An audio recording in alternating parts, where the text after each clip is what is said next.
Okay. So do we have a motion to temporarily suspend the rules? Mayor, Alderman thank Seven. you. At this time, I'll move that we temporarily suspend the rules of the Common Council meeting and the mayor so that we may use our electronic devices for this web conference. Second. There's a motion and a second. Any discussion? Seeing none, all those in favor? Aye. Aye. Opposed? Aye. Seeing that there are none opposed, the motion carries. Is there anyone from the public that wishes to be heard tonight? Hello, Sandra DeVille Taylor, 545 Broad Street. Can you hear me? Yes.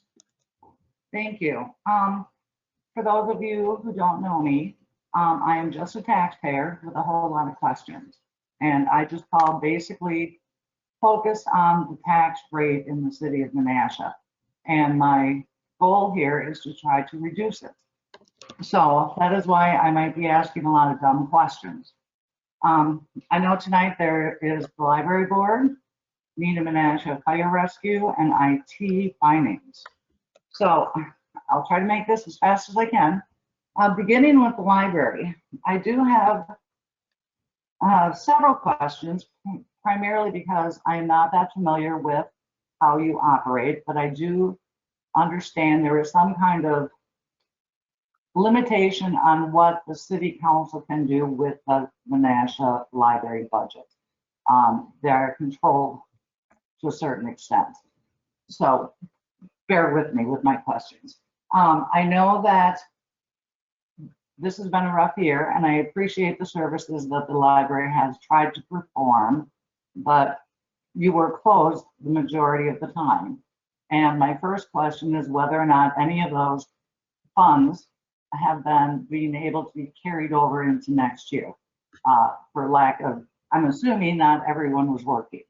And additionally, I am concerned with the $200,000 budgeted for new materials. I read that the library board is trying to maintain status quo with years past, but I do want to emphasize that we are a small community with a high debt ratio, and we can't compete with the larger libraries in the community. I also realize that the library is looking forward to doing major renovations and expansion. And the way I understand the libraries of the future are, instead of books and paper materials, they're almost turning into community centers and gathering spaces. And with that, it opens it up to a wide variety of people. And I'm looking at duplication of services within the city. And I had brought up last night with the senior center, and now the library is almost turning into a community center if we can't scale back on some of the services we provide. Additionally, a few things that stuck out at me was that the overall budget appears to be increasing by 2.6%. And just with wages and salaries, without fringe benefits or vision or dental or pension, we're nearing almost $1 million. And I really kind of question, because I'm not familiar with your staffing, to me, that's a huge amount of money in salaries and wages. And granted, some of this is the janitor, some of this is, you know, part-time people. So I kind of just question where we come up with such a high dollar amount. And I also, like entertainment, you know, $4,500 was budgeted. The $25,000 for rendering, hey, I'll do it for half. I'm just kind of looking at, there is one other line item for other municipal entities, $84,000, if you could explain what that is for. And I know one thing that kind of bothered me last year, and I know it's a trend, was in, I think it was 2018, $13,000 was budgeted for fines. Then it went to $12,000, and last year you went down to zero. you instituted a no fine policy where people did not get fined for not returning their books. To me, I just look back as a child, and if you did something wrong, you got punished for it. That was how you learned to respect other people and respect other people's property. To me, by eliminating that fine, to me, you're not teaching young people and even adults to be respectful of other people's property. And granted, it's just a small amount, but I don't like the trend in which you are going, I guess. So as far as the library goes, I just have lots of questions on why you feel you need to do this major renovation. Just in 2021, you have over $36,000 budgeted for a building automated controller upgrade. In 2022, there's another $8,000, no more than that. Quite a few auto video, shelving, clock system, stair treads, bathroom tile, boiler replacement the following year for $100,000. And none of that's included, that's separate from an overall renovation. So again, I'm just kind of, I think the library and all of the departments of the city have to realize that due to COVID, and this will go away, but people have lost their jobs. We have little food pantries popping up all over the city. The Calder Field was home to Feeding America. The pantries are overflowing, and we just keep spending like nothing has happened. And the city is still in debt. When the steam plant is finally paid for, we're going to incur the debt from the new public works facility. Add to that, we're having a new bridge we're going to be owning and having to maintain. And our property values are not keeping pace with the neighboring communities. And I think we really need to start looking at what is best for Menasha and not so much the greater good. I'm sorry. Okay, I spoke too long on the library.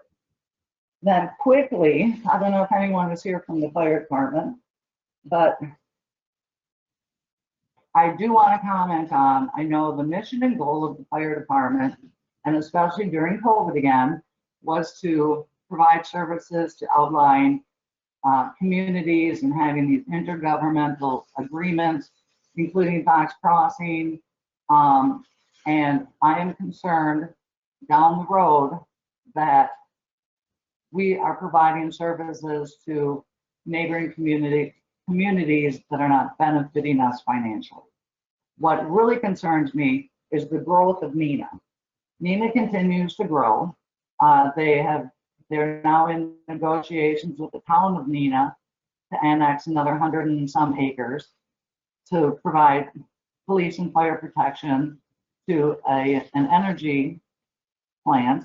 And recently Fox Crossing the next I think close to 200 acres for the new NENA High School. So this formula that was developed a few years ago is not keeping pace with the growth that NENA is doing, and we have been stagnant. And while I know it's all good to be great with your neighbors and have these agreements and want to share services, we have to look at the bottom line here, and we have to be concerned that the taxpayers of Menasha are represented accordingly. And then lastly, really quick, is I know we have finance and IT, and I did send an email this morning because I did not know if we even had anyone in charge of IT anymore. So Jennifer did respond that we do have a IT supervisor and an IT network technician, and I didn't know we had that. I'm glad to hear it. I don't know if this is the place for the website. I think I'll probably save that for the mayor's portion, but I do have a lot of questions on the website. What I am questioning tonight is this data center refresh. It's $151,000. I know the council was concerned last night spending $50,000 for the police department for cameras. I'm wondering if this $151,000 came out of the blue, or if this was something that was anticipated last year or the prior year. In addition to that, there's another $75,000 for information technology fund. I'm not sure what that is going toward. And I guess my biggest concern is, I mean, I know that my computer I'm talking from right now is 15 years old. They get old. It still works. It's a little slow, but, and I do know with the city, you have to be up to date with everything, especially firewalls. And I would hate to have the city of Menasha experience what Oshkosh did not too long ago with a ransomware, where they were locked out. But I am very concerned with that amount of money being expended in one budget, that this isn't carried out or phased in. Additionally, I'm also questioning, on top of considering we do have 2 people in that department, why we also are budgeting $40,000 for outside services from the Heartland Business Systems. I'm assuming that's IT technical support. I would hope that we would have the skills in-house that we can at least take that $40,000 off what that used last year. So lots of questions. I know I took over 5 minutes, so thank you. Is there anyone else who wishes to speak this evening? Seeing no one else, we'll move on to the library. I think Bob Golds is going to do the presentation for the library. Thank you, Mr. Mayor. For those who don't know me, I'm Bob Golds, and I'm the chairman of the Board of Trustees. I want to take a brief moment to review the library year and preview some of our future plans. First of all, thank you for your continued support of our award-winning library. As you know, we have been recognized as the Wisconsin Library of the Year 2 times, and past chairman Jim Engelbert was recognized as Trustee of the Year. As you know, 2020 was a very difficult year. With the pandemic, the library was closed for a period of time, and it continues to affect usage of the facility. However, the staff has developed ways to serve the needs of our patrons. Need a book? Call or place an order online, and our staff will have it ready for you for our drive-up service.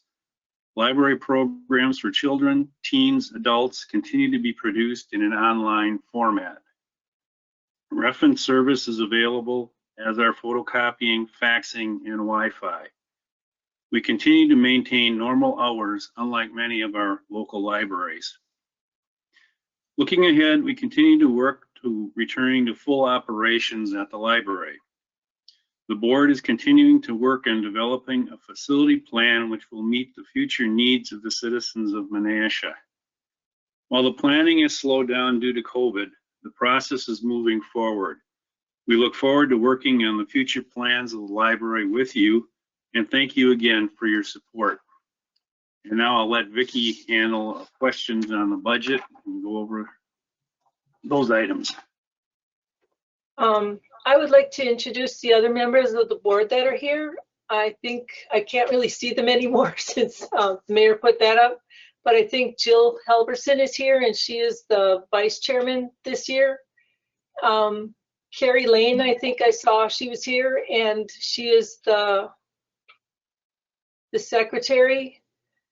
Chris Vanderheiden is here. He's on the board.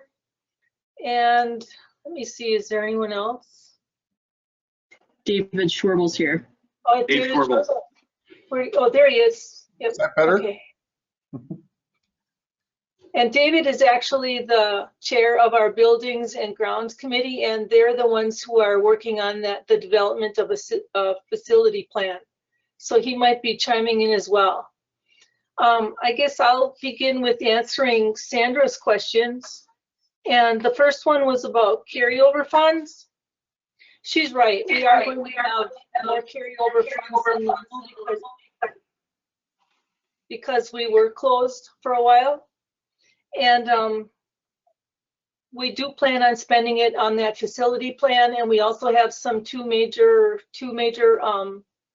retirements in the works for next year from administrative staff that are going to be costly as far as payouts and sick leave, that kind of thing. So, you know, she's right. We will have the funding for that. She thinks that $200,000 for materials is too much money for our community. And I can tell you that our community has a lot of avid readers. We just do. In 2019, out of the state's 384 libraries, our library ranked, I think it was 23rd out of 384 libraries in CIRCS per capita. So our community checks out a lot of things, and they particularly like a lot of new things, and those things don't become cheaper over time. We're also offering more digital things, more digital services, and especially now, our patrons really love those, and those aren't cheap either. As far as her third question was I think she said $45,000 for entertainment, which would be a lot, but it's $4,500 for entertainment. And that is mostly the programs that we offer. We get an average attendance of 45 people per program. That's one of the highest rates of attendance at programs among the public libraries. We rank number 8 in that. So we know our community really likes, especially the programs for kids, the magic shows and that kind of thing. And that brings them in, and it builds community, and it encourages them to check out books. And, you know, our community just really loves those programs. The $84,000 for other municipal entities, WALDS, that's our network fee. So that's our library catalog. And we're not on the city's network for, you know, storing our files and all of that. That's actually our library system, and that is their fee. It's based on our circulation and things like that, and there's a formula, and that's what we're charged. So Vicki, on Yep. that landing, so you have to be on your own? Well, everyone in our library system is on that network. All of the libraries are. I guess at one point. Is on our network? Is on our network? It's the library system network. Okay. Mark, the main thing that she's talking about is the card catalog is a huge part of that, but they also use a server through Winafox as well, but it's mainly the card catalog. And it's our email and all of that. Yeah. Okay. File storage. But the card catalog is the part that we can't duplicate at the city, and why they need to be part of that. You're right.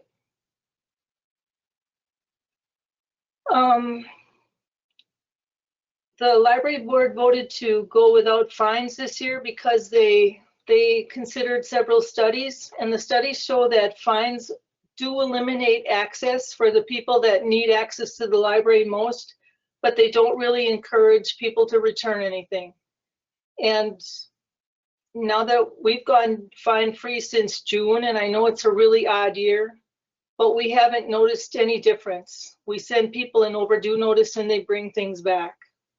So we really think that it was hurting the people that really needed the library access the most.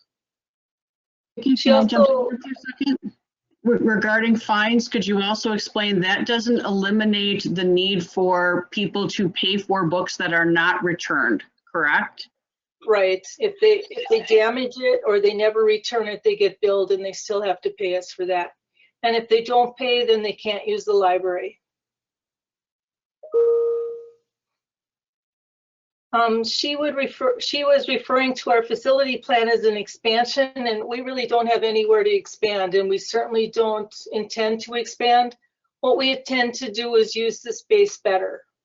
And the use of libraries is changing so much more. It is becoming more of a community hub, and We are doing all those programs where we're 8th in the state. You know, the people in our community love programs, and we need to design the space better. We don't need to expand. And then as far as duplication among us in the senior center and Parks and Rec, we try not to duplicate. We all work for the same city, and we try to collaborate. A lot of those summer programs, like out in the park, and we had book discussions out in the park this summer, that was really a collaboration more than a duplication, I would say. The other thing with the building upgrade, that building control upgrade, Thad isn't here, is he? He's not one of those callers, Thad Brown. Usually Adam would tell you what that's about, but the guys need that for the building, and I think they were considering that last year already. It's just they need better control of the mechanicals. And if we did do something to the building, it would still be relevant. It doesn't change that we still need to heat and cool the building no matter how we have allotted out the space.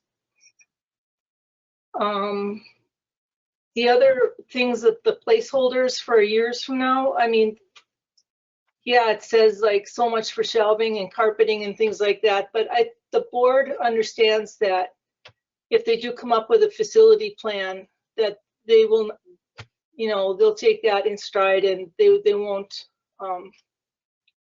do something that they plan to do in just a few years and change things. They're very diligent about that.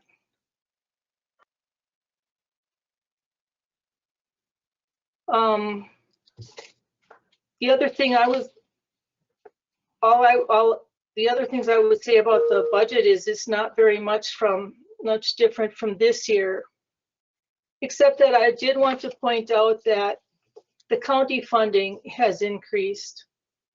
And one of the reasons it's increased is because of Jim's work with Calumet County. It was really our library system's place to go to Calumet County and make them and ask them if they would fund county residents' service of the library at a higher level than the 70% level that the state says they have to. But Jim offered to go to the county, and he really made a difference. And as you can see on, if you have the budget that I distributed, the blue portion at the bottom, the funding from Calumet County is about $30,000 more now because of his work, and that's going to continue year after year. And we have him to thank for that.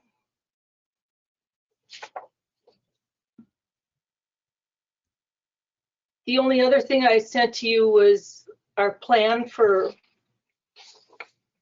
services during the pandemic. And all I can say is we're trying to do as much as we can and keep everybody safe, not only staff, but all of the members of our community as well.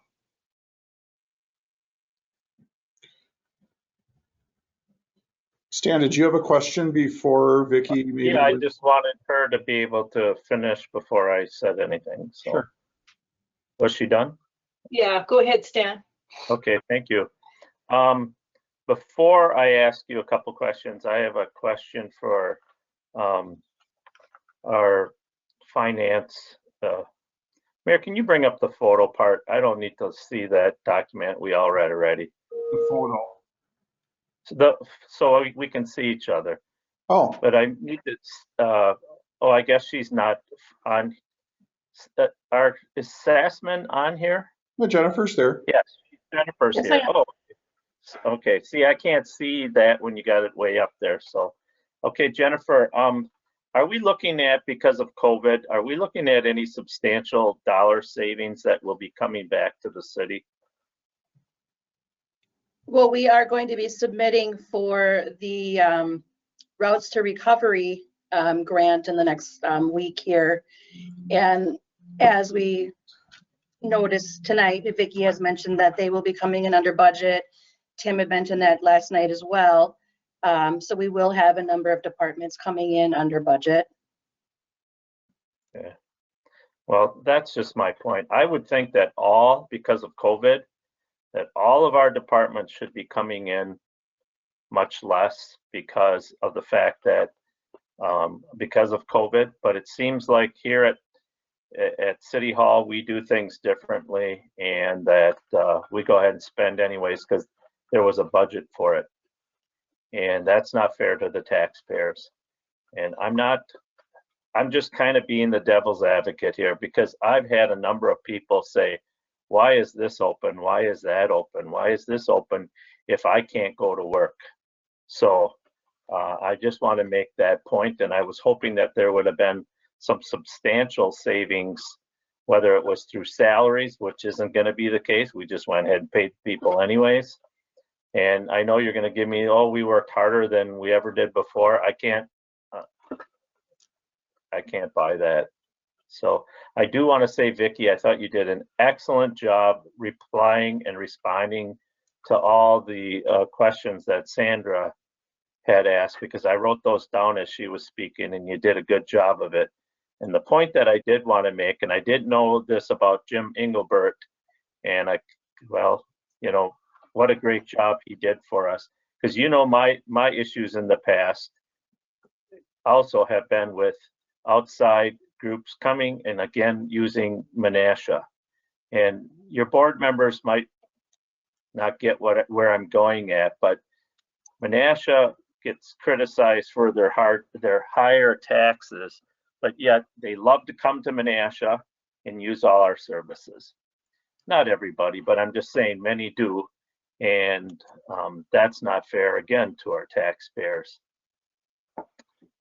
So I'm glad to see, I knew Winnebago County always contributed a good portion, and I'm glad to see that Calumet County stepped up, because I know for a fact that there are folks from Harrison using our library, and they don't have a library, but yet they're a village.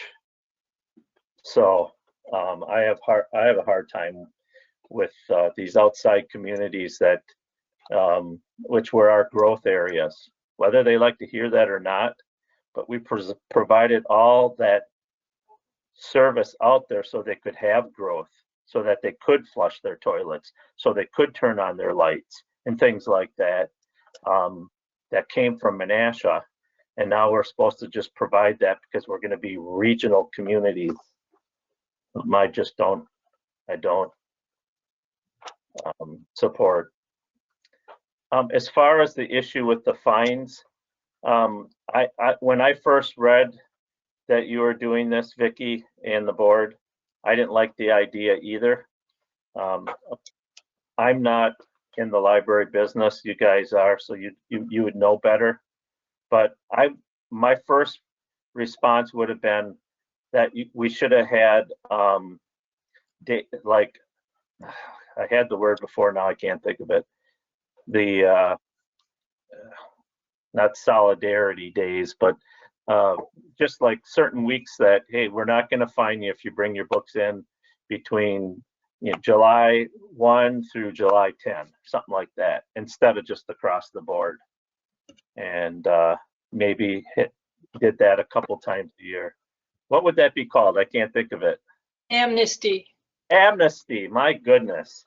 So I just for the board, I would, maybe you have I mean, obviously you must feel this was better what you did, but I would think that an amnesty type program for a shorter period of time would be better. Because I agree with what Sandra said about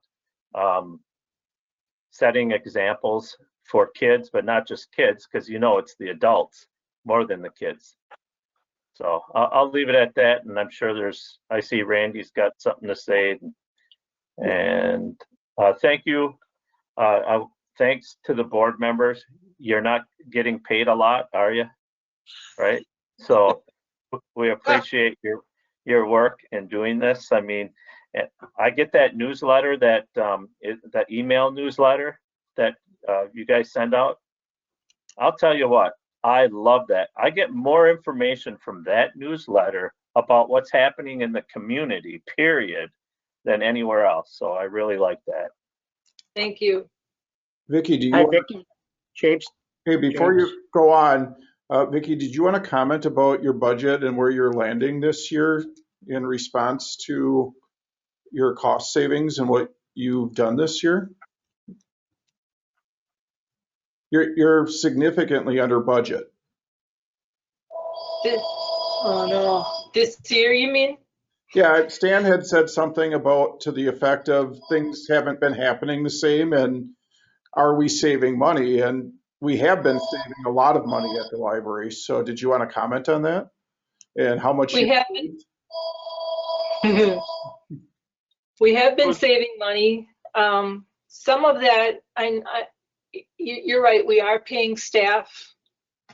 And actually, the truth is we are working harder because we're doing like a personal shopper service rather than having them come in and browse, and 40% of the time they even check out themselves. So it takes all of us to do this. It's a big operation, it really is. Some of us, some of the staff isn't even half-time, it's kind of part-time subs. And most of them have just opted to stay home. So they don't get paid and they don't work.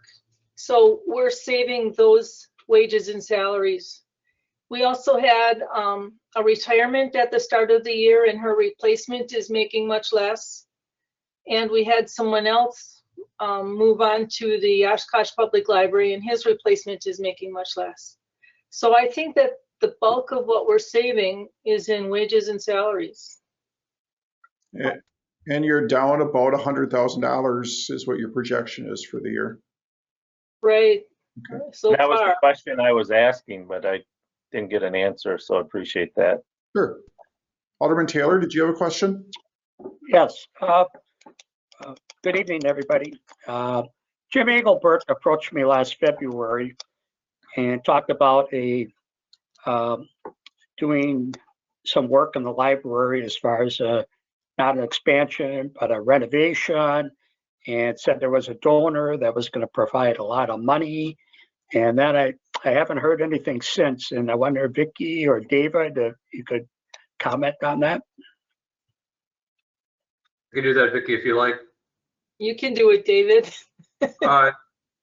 We have been complimented by people throughout the valley on our library, and we want to stay ahead of the curve in maintaining that. And our first goal in the study of what we'll do with the library, because we don't have any idea really what will happen with the library. The first step will be to identify what the needs are. What are the needs of the community and how can the library fill those? How can we work to provide services that we may not be providing now? How can we expand the services that we may be providing? How can we reduce some services perhaps? How can we move? We're really looking to see what the library of the future is and what that means for our community. Once we can identify that, we can move toward how does that change the facility. Vicki touched on this. The board and our committee has been diligent in actually deferring what might be called preventive maintenance services so that we don't replace something now that might be replaced as part of this project. And to address Alderman Taylor's issue related to private funding, it is our goal to finance this with a major amount of private funding. At this point, we have absolutely no idea how much this project will cost or how much we'll look to the city for, which will probably be some, how much we'll look to the community to raise. So we're in a very early phase of this project. The council and the mayor have been supportive of the work we've done so far, which is not a whole lot, and what we're trying to do in the remainder of this year. Thank you very much for that update. Bob, does that kind of summarize where we are, do you think? Yeah, that pretty much is where we're at. As I had mentioned earlier, it's kind of bogged down a little bit due to COVID, and it's kind of hard to get people together for meetings to kind of find out what the needs really are. Thank you very much. And Vicki, I know some time back, maybe when we expanded the library, we didn't want to go into the digital age as far as signage. And, you look at the church across from St. Pat's, I think it's St. Thomas, they have a little scrolling banner at the bottom. And I appreciate all your little signs that everybody puts out on the terrace over there or in front of the library, and the Wi-Fi in the parking lot, and the book sale. And there might be an opportunity to between the base and the sign to raise your sign up and put a scrolling message underneath that. So just a thought on that. Thank you. Yeah, thanks. Alderman Rapella? Thank you, Mayor. Vicki, first off, please tell me how many workers are at the library, like in just the normal morning, Monday, Tuesday morning. How many workers are at the library? Well, we employ about 23 people, but on a normal morning, we probably have about 10 people there. A lot of us are half-time or three-quarter time. Okay, so all right, 10 people are there. So now walk me through how those 10 people work to check. If I call in and I want Huckleberry Finn, so how do those 10 people work in unison to get me my book? Okay, so if you want Huckleberry Finn, we'll pull it off the shelf and we'll check it out for you and put your name on it and put it out in the library. But at the same time, there are people processing the list of holds that we got overnight. We've already had a list of about 750 things to find each morning. And then what we need to do is check them in to trap the holds and then check them out to the people so that they can come and get them in the lobby. We also have someone at the reference desk answering the phone, answering questions. And they are also doing that, finding Huck Finn for somebody from the adult collection. There's usually a backup to the reference person. And they're both usually on the phone all of the time, all day long. And then we have people in the circulation area. One is taking things out of the book drop and putting them in quarantine. And other people are taking them out of quarantine and checking them in. We have someone shelving. We have someone ordering materials and then processing them, matching them against the invoices and things like that. We also have people putting barcodes on them and processing them for checkout, making sure they're in the catalog. And then we have people who are doing programs, and what they've done now is they've gotten really good at video recordings. So they record themselves giving like a story time, and then they edit it and put it on Facebook. I've seen those a few times. Yeah, they've become really good at that. And that's pretty much everything. If someone paying the, processing the bills. Okay, all right. One more thing. As I know we have a senior center and we have a library. At some point, I can see, I don't know how it would work, but I can see the senior center somehow partnering, being in the same building with the library. I don't know if the senior center would be on that lower floor where you have your, where we had our alderman presentation, or the one where they have the musical person come in or show the movies. But I would think that it would help maybe to have all of those in the same building. I think that would be great to provide the services for the senior citizens. They'd have computers, they'd have everything else that they would need. I don't know how that would go, but that is a vision of mine. So, all right, thank you, Vicki. Well, that's something really for the facility planning then, because I can tell you that we had a monthly recurring program with the Memory Project, and none of those elderly people wanted to go downstairs in the lower level for a meeting.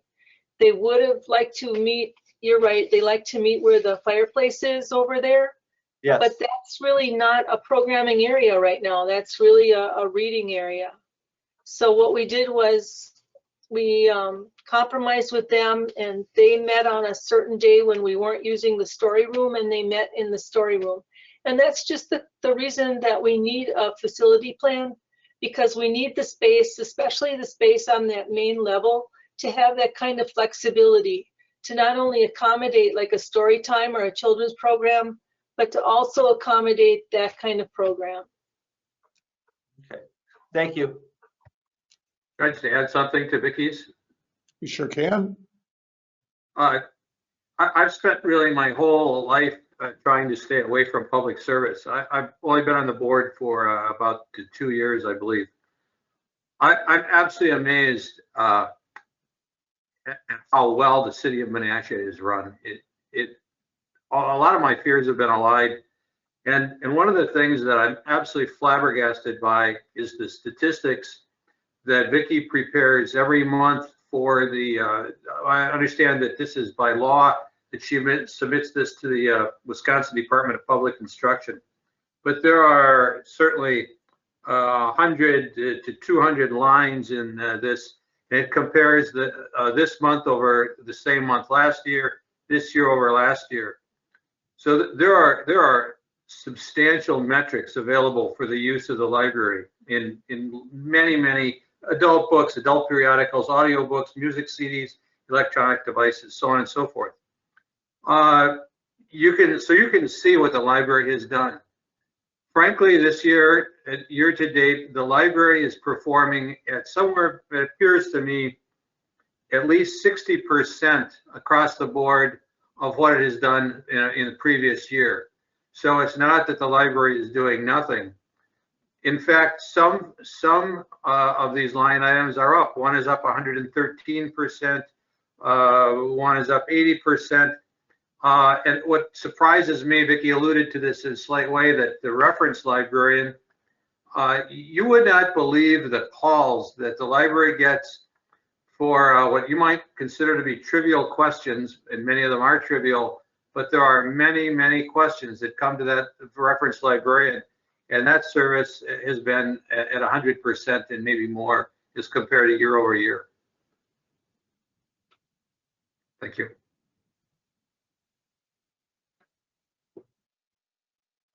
Alderman Nichols. Thank you, Mayor. I want to commend the library board and the library staff and Vicki for the work that they've done during this time. I am completely 100% impressed with how the library was able to quickly pivot once we knew COVID was going to be here for a while, and I can sympathize and understand with how much time is put into producing those services now, the video programming that you do for both children and adults, that you have to set that up and prepare to make that presentation is far more time consuming than just inviting people into the library, literally, and you're finding ways to reach people where they're at instead of them coming to you. I've started to use the library again. My kids use the library on their own now. They can check out their books with their library card, and we walk to the library together to get our books, return them, and we sit and read together. And so we are revisiting or learning to use our library again. And I'm familiar with many of the statistics and data that you talk about because of the years that I served on the library board with some of you. And so I'm really grateful for the service that you've provided during this time for our community. And I'm very appreciative also that you seem to be approaching this facility study with an open mind, really being open to seeing what comes of it instead of going into it maybe thinking about what you think it should be. And so I'm looking forward to seeing what comes of that as well. Thank you. Thank you, Rebecca. That we really are trying to do that. What the community needs, how we can serve better. Does anyone else have questions for Vicki or Bob or Dave? I guess I do want, oh, Tom, go ahead. Well, I just wanted to echo what Becky had said, that I'm looking forward to the library reopening just because I would go 2 or 3 times a week. It's a great place. I know there's concerns about upkeep and stuff, but that's with anything. You own a home, you keep it up, you keep things going, and I really think it really is a shining star of Menasha. Thanks for everything you do. Thank you. Thank you, Alderman Grady. So I just wanted to comment a little bit about the facility study and how important I think it is that we maintain our status as one of the premier libraries in the area, at least.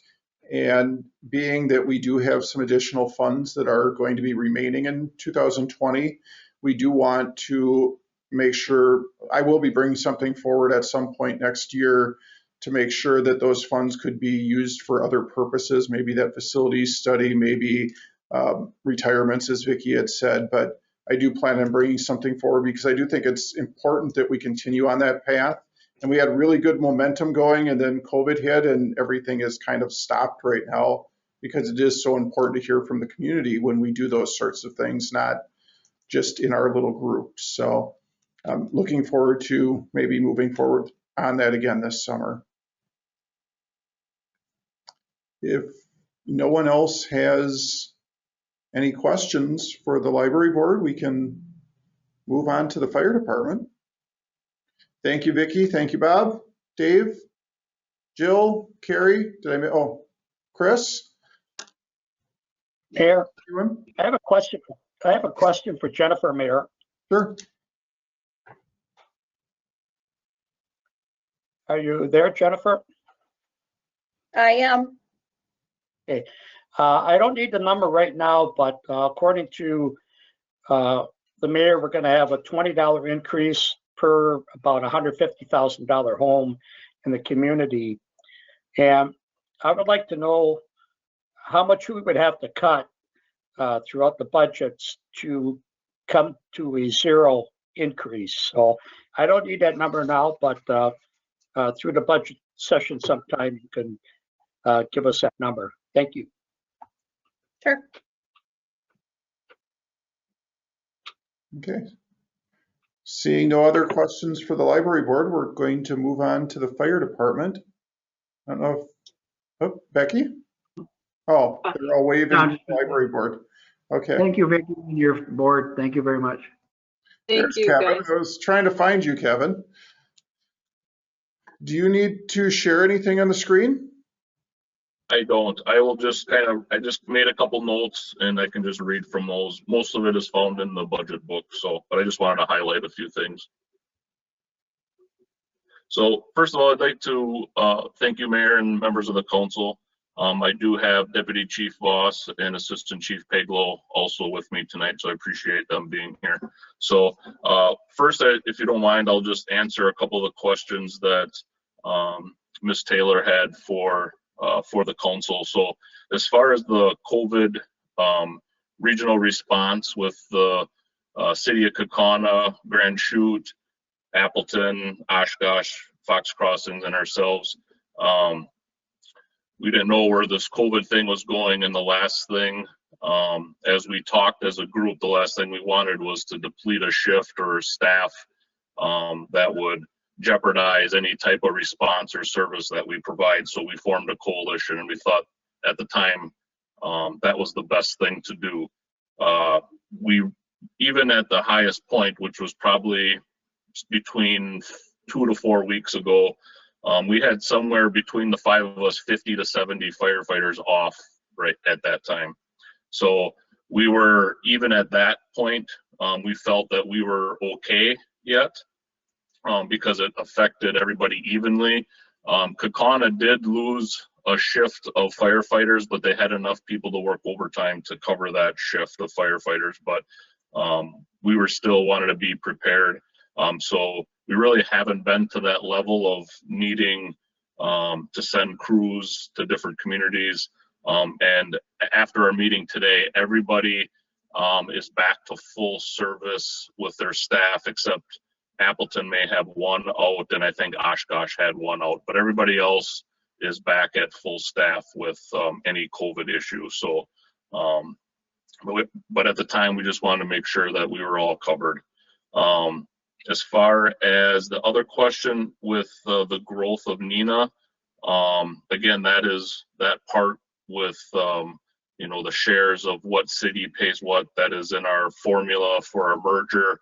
And I believe if you look at the 4 parameters, which is population, square miles, equalized value, and calls, as long as NINA continues to grow, I think, you know, Menasha is they're gonna be paying, you know, a little less each time if there's that growth.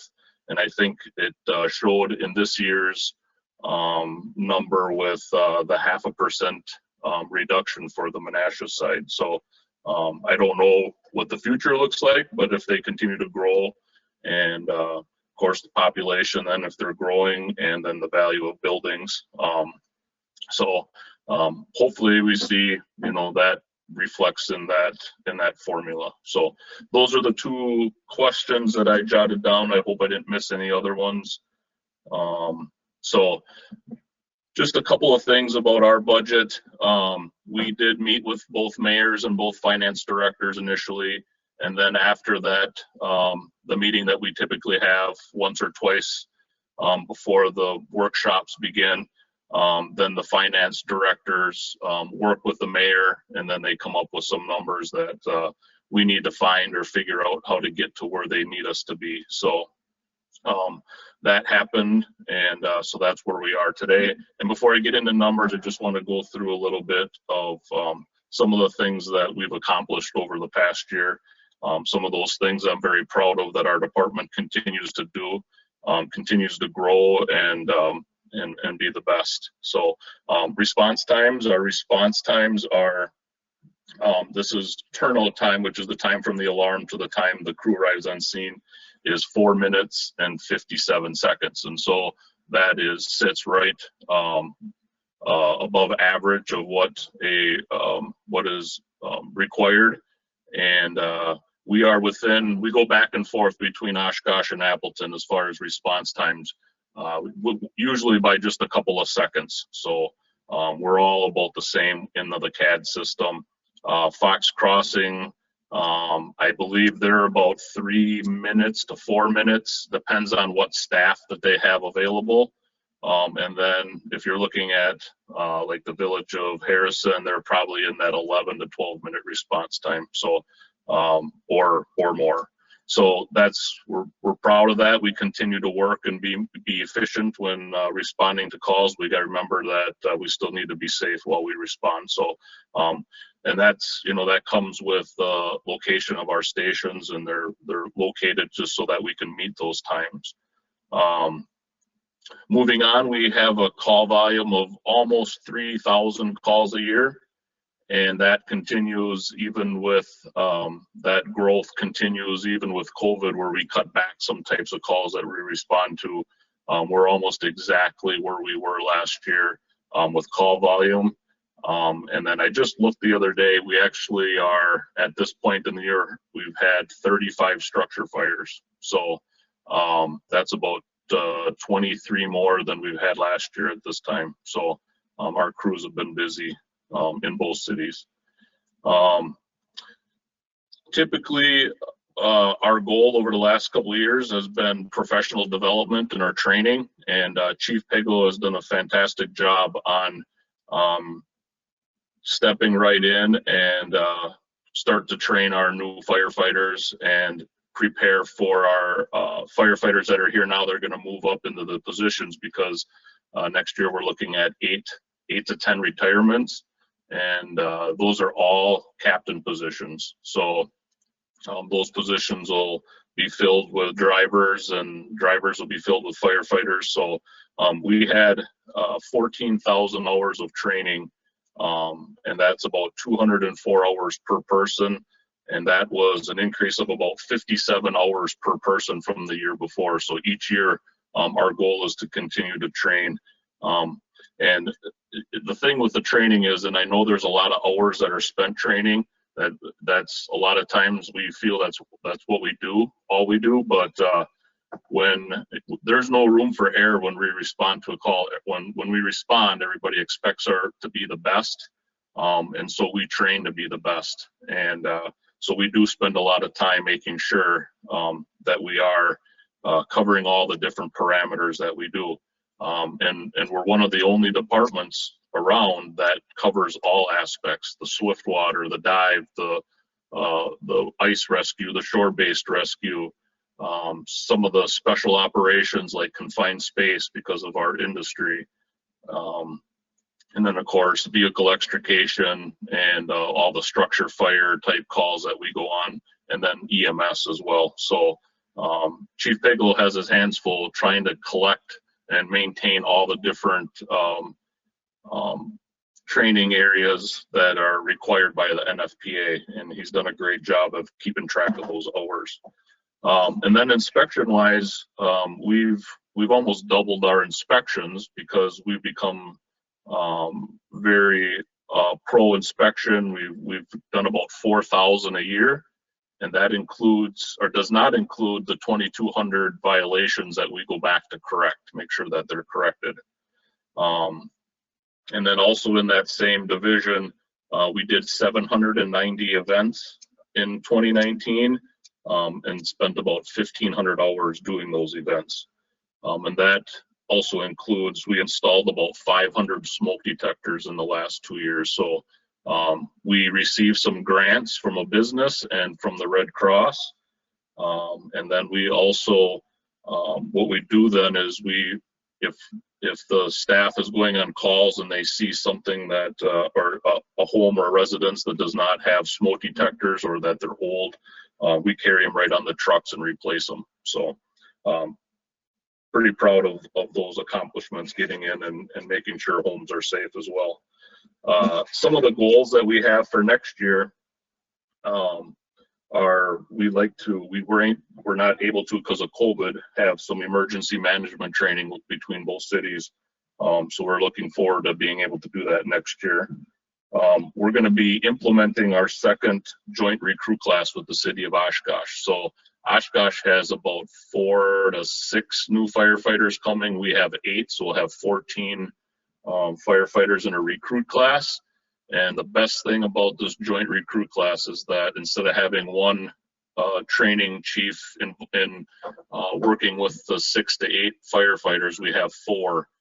City of Oshkosh has 3, and then Chief Peglow assists, and they assist us. It gives them a little bit of freedom as far as if they have other things they need to work on. There's always 2 to 3 chiefs there working with the recruit class. So it worked out really well last year.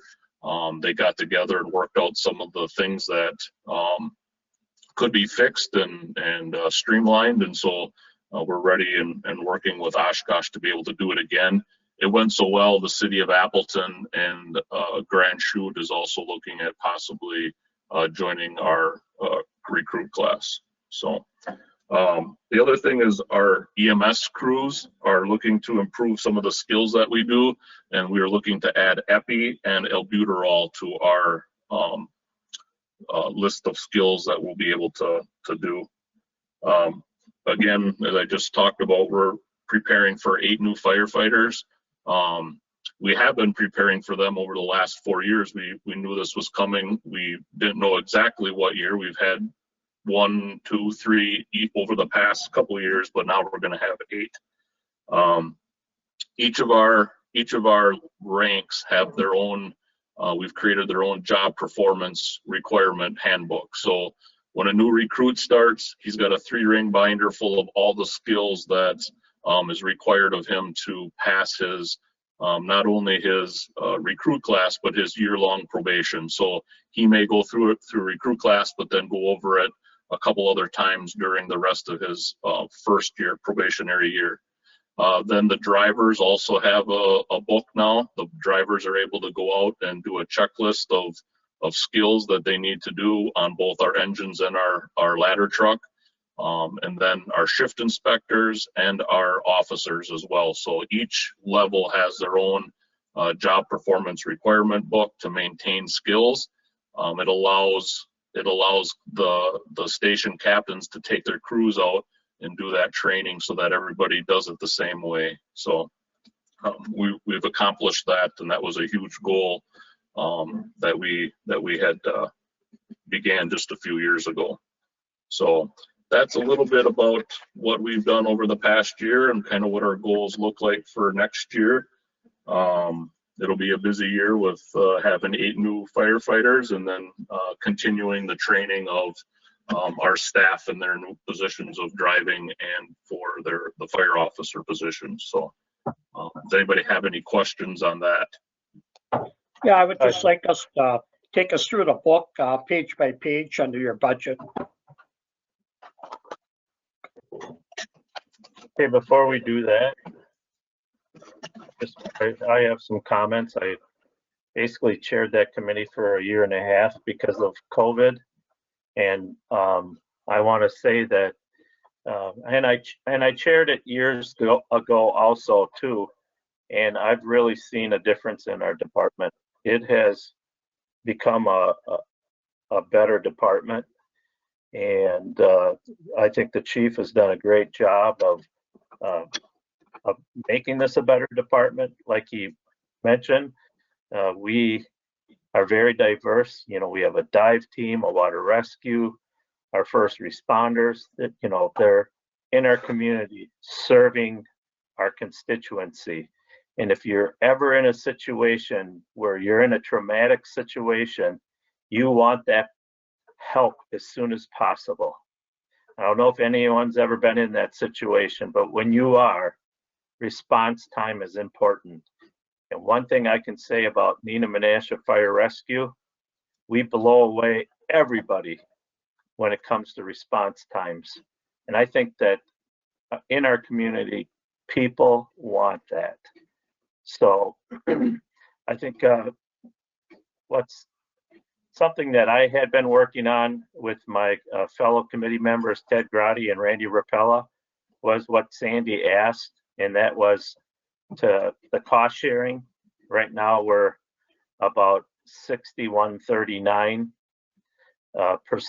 So Nina 61, Menasha 39, and that has lowered. So I know Miss Taylor talked about that, but that did go down. And she is right. There's discussion about the new high school. You know, Randy, I forget how much is the high school going to be over there. It's almost 100 million or something like that. 115 million. Jeez. So I mean, add that to the equalized value that the chief was talking about, and then also population differences. And if we don't like this formula, which appears to have worked, then we need to make changes, and it has worked for us. But I also now look at a future department, and I'm older, so please don't take this wrong, but we're going to get a newer and younger department coming up, because we're going to have, as the chief mentioned, 8 new individuals coming to our fire department because of possible retirements. And I look forward to that. I'm going to tell you, when I was first on the city council, I was shoveling out in the front of my house. And who came in front of me but Kevin, one of the new recruits. And Kevin, you remember that, right? And now he's our chief. So I'm very proud of our department. And did he shovel for you? No, he was selling me something. No, I'm just kidding. Oh. But anyways, let's do it all. Alderman Taylor requested to go through some of this, so let's do that. But I had to share because being involved and really, I'll tell you to the rest of my colleagues here, Ted and Randy have been a blessing on that Neenah Menasha Fire Rescue Committee. Thank you. Kevin, I have a quick question. Sure. Okay, you are glowing with all of the, like a proud papa, with all of the great things that the fire department has been doing with response times, call volume, training, attending events, smoke detectors. And those are all great things. And I would hope that those 8 recruits that you are currently training, hopefully it has been ingrained in their head on what a great city Menasha would be to live in with the great fire department that we have. To me, that would be a, gosh, where do I want to move? I want to move where the great fire department is. I would want to live here. And hopefully some of those 8 guys would choose to live in the city of Menasha so they could utilize the great fire department that we have if the need ever arises, versus living in Fox Crossing, Harrison, or Timbuktu. But so hopefully you can emphasize to them, Menasha is a great city to live in. And guys, if you want to live in a great fire department area, move to Menasha. It's awesome.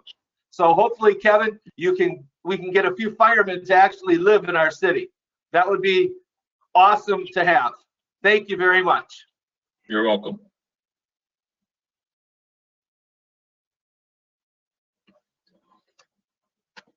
Ted, did you So want I to say think something James before? wanted us. I think James wanted us. Oh, I'm sorry, Ted. I didn't see that. No, I'm curious James has a good point to go through the budget numbers, but we have to also know that this is a fire department that's servicing 2 cities, not just one. Back in the day, you would have a chief in Menasha and a chief in Neenah and fire people. So the cost savings and the cost reductions made by combining one fire department into 2 cities has really saved the taxpayers lots of money in both cities. So I commend that. And as Alderman Taylor stated, the organizational chart with certain people retiring is on the docket for our meetings, along with this 50-40, 60-40 split. So we are looking at ways to cut cost also, but we have to commend the services that our fire department really do for both cities.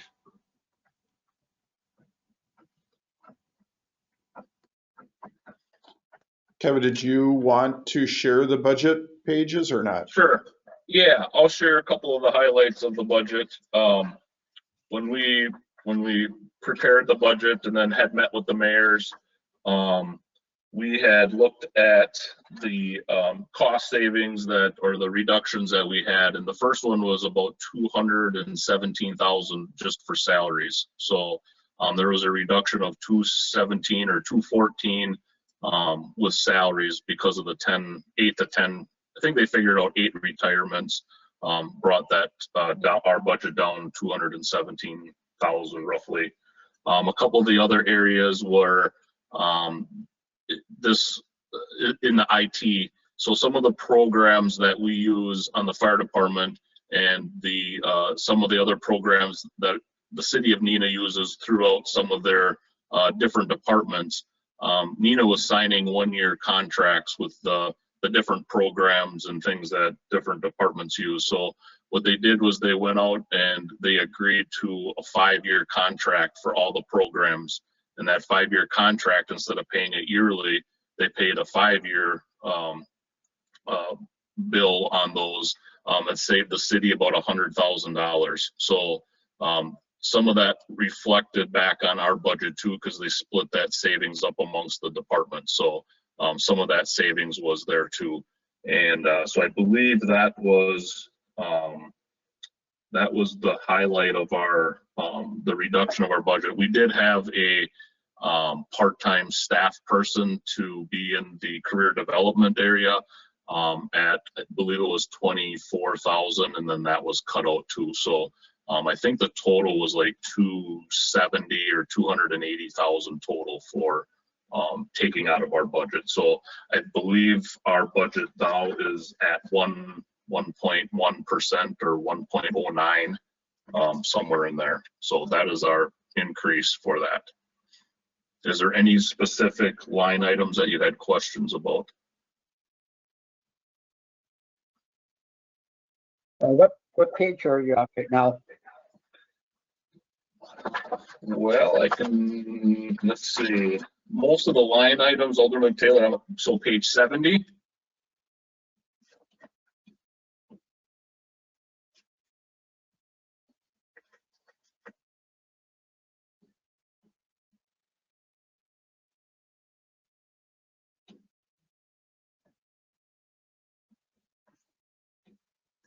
So Kevin, I just put that up on the screen if that helps as well. Oh, thank you. Is that the page that you're looking at? That is correct. Okay. Yeah, 70 and 71 pretty much have the whole budget in it.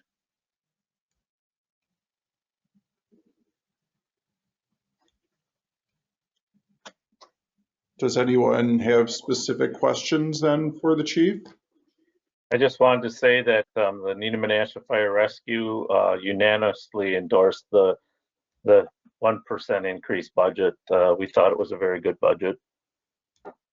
Chief, I do have another question. Sure. It pertains back to the high school. Yeah. Is this going to be serviced by us, or will it be serviced by Fox Crossing? I mean, is Neenah looking to annex that property, be in Neenah, or what's the situation? I don't believe so, Alderman Sevenick. I think that it's going to be in the village of Fox Crossing, and that will be serviced by Fox Crossing. Okay. So then, so a little confused then. So like they would have to provide fire protection services, and would they be receiving any type of tax base by having that high school there? Yeah, I don't believe so. I think that we once they transferred over into the Fox Crossing, then we will not be participating in any of the programs that we were doing at the current high school. I know the current high school now in Neenah is going to be the middle school, so we'll still obviously do some things there, but that'll be all Fox Crossing once it's built. Okay, I do have one thing that I had on my list here, that there is one negative. I hate to bring up the negatives, but one negative is the municipal agreement or cooperation we had with Appleton has expired basically. And could you explain a little of that to the council and where we're going with that or hoping to go with that? Sure. Hopefully I can change it into a positive, but so it's been almost 2 years since our auto aid agreement with the city of Appleton has kind of went away, and that was because the Outagamie County went to a whole different CAD system. They went to a whole different program, and so it did not mesh with the radio system in in Winnebago County. And so for 2 years now, they've been trying, the two counties have been trying to get our system back up and running where we can do our AVL, where they can locate where our engines are so we can have the closest engine respond. But over the last month or so, there has been a whole new, I think they got rid of some of the people that were working on the system, and they've been doing some testing now over the past couple of years and or couple of weeks, and so they're getting closer. We thought it was going to be lost, like there was no possibility of having this done, but they've been running some tests now, and they're cleaning up some of the issues that they're having. So I don't have a deadline of when it would be completed, but at least now it kind of looks like it's a possibility, and that they're working towards having our auto aid back with the city of Appleton. Excellent. Thank you. Did you have something, Deputy Chief Voss, to add? I would just echo that the live testing has been taking place almost daily over the last 2 weeks with both of the CAD vendors, Motorola and Spielman. And I'm starting to see daily emails now of things that they're accomplishing. For the last 2 years, I haven't seen anything. So it's promising that this could be coming back online yet this year. I'll just say that.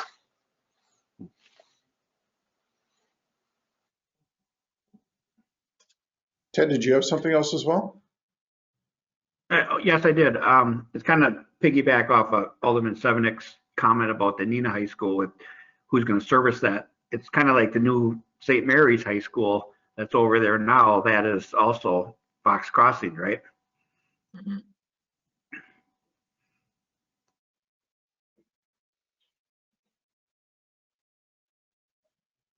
Anyone have anything else for the chief?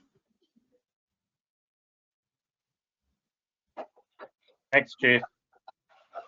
You're welcome. I did. Go ahead. Am I late? Yeah. Chief, on the outside services, 236, 13,000. What do you use the outside services for?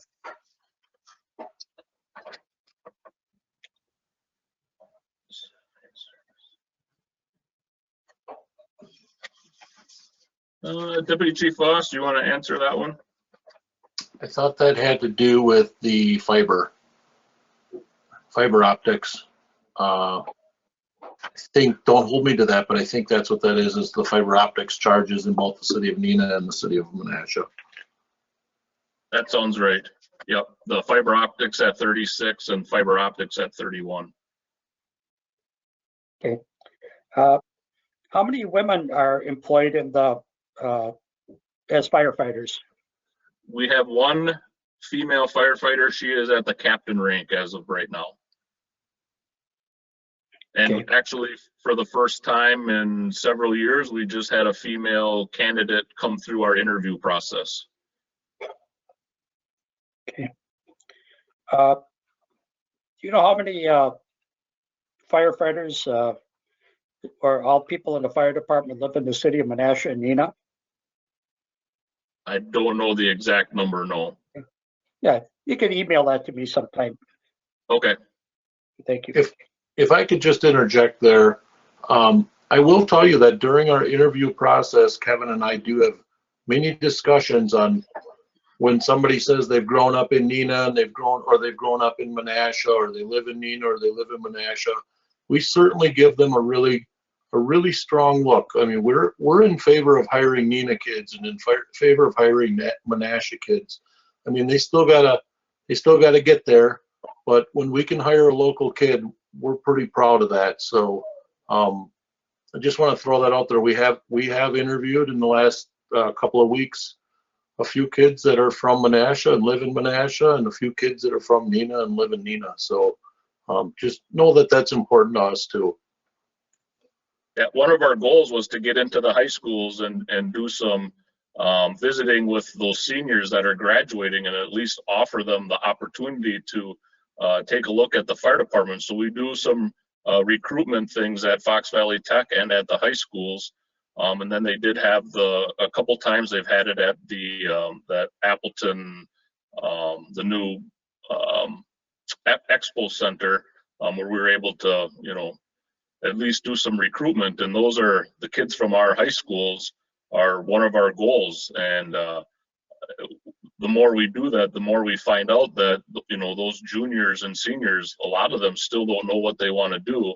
And being able to talk with them and offering some kind of ride along with our department, or at least a couple-hour visit to our stations, has really grown in popularity of requests to be able to do that. But because of COVID, of course, our list is still there because we really can't have them come through. But we really, over the past couple of years, have made a point to visit and recruit from our high schools. Okay. What about the overtime budget when it comes to education? We seem to have people on multiple shifts, and it creates quite an overtime. And have we looked at streamlining that, putting the education people on one shift and to minimize overtime? Well, education is, you know, the type of education comes at all different ranks. Some are going for their bachelor's degree. Some are requesting to go to the fire academy. Some are currently going to UW Oshkosh. And so, you know, the training part of it, we didn't really have a lot of that this year. But a lot of it is the training part of it is sending our inspectors to the arson classes, to the inspector classes that are held. And so that's where the majority of that, the schooling and classes come from. I think over the last couple of years, we've only sent one person to the fire academy. We did have one that was canceled in spring, of course, because of COVID, but those are the types of things that are the training, and the education part is the existing members that are inspectors, and they're keeping up their certification and learning new rules and guidelines for when they're out inspecting. Kevin, I think Alderman Taylor was asking about public education and our public education. Oh, I'm sorry. Yeah. I was good to hear that the other education end of it. Yeah. So public education, that you're right. I mean, this year it really put a damper on some of the education that we do, but we kind of did the same thing as what Vicki did at the library. We had our public education team do videos, and we sent out videos during different times over the summer. And then our public education team, they sent a video, our normal presentation at all the schools, all the elementary schools in both cities. They created a video, a skit like they would do there, and sent it to the schools. And so it didn't require as much time spent at the schools as we normally would. It just required the time for them to get together to put the message together and then send it off to the high school. So yeah, we probably saved probably 10,000 in overtime from what we did last year. Well, maybe we'll work towards more of a digital training education for the public, but I understand that we have multiple firefighters on different shifts, so it does create. If we looked at the educational team just all being on one shift, so we avoid the overtime issues. Well, it's the way we align shifts is it's like one of the most complex things that occur in the fall. We have to align shifts by the union contract based on seniority on the department, what water rescue, if they're on water rescue or if they're on special.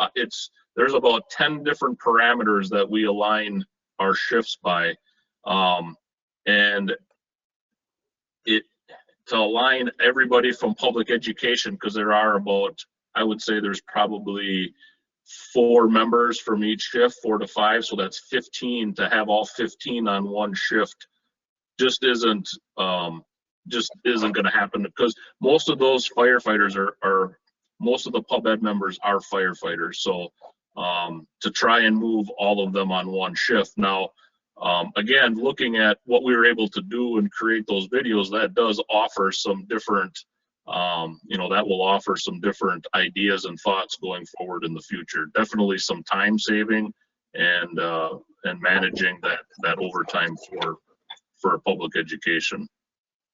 If I could add,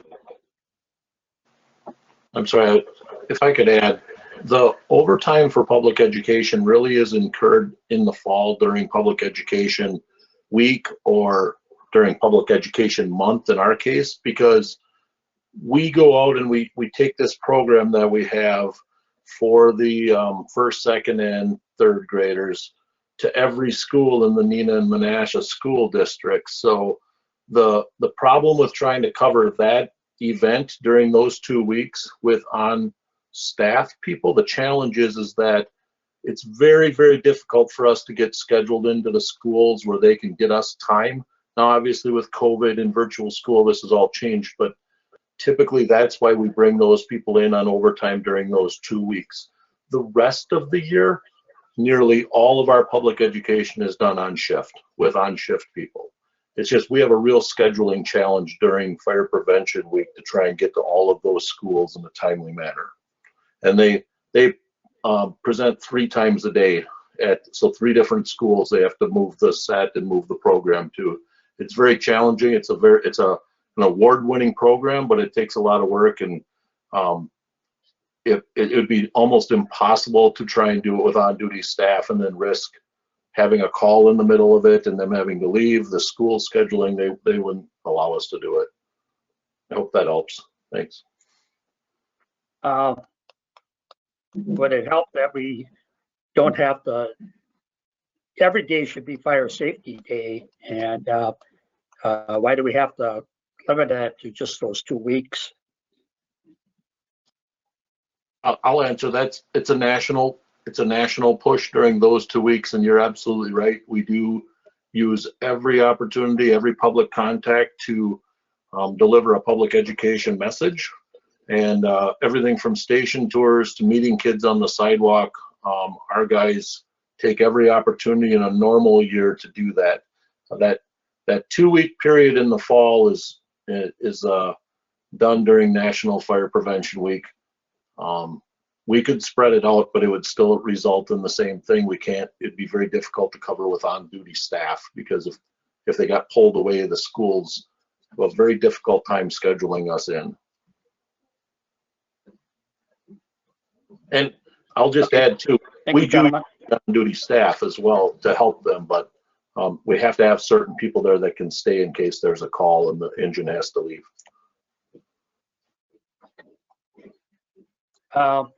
And also, have we looked at with our EMS response, our first responders, have we considered looking at this again?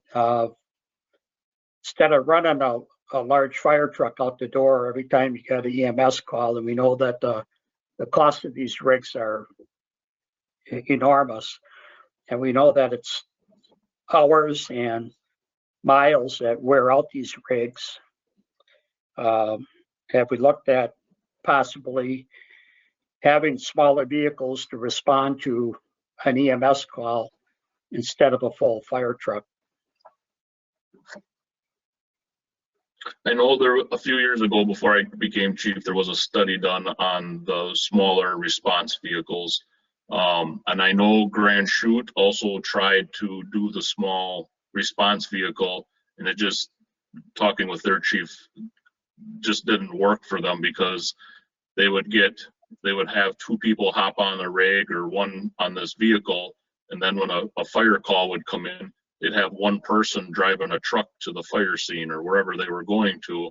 And so having that crew split up, that was one of the biggest reasons that they pretty much have discontinued that practice. And then there's going to be, obviously it's not as much as a truck, but there's the additional maintenance on those vehicles. But I know the study was done. I know we've talked about it in our joint finance committee, and every time we talk about it, some of the other ideas and things just have not been moved forward. I don't know if Deputy Chief Voss has anything else to add, but I don't know if you were the Deputy Chief when they did the study, but it was before me. It was also before me.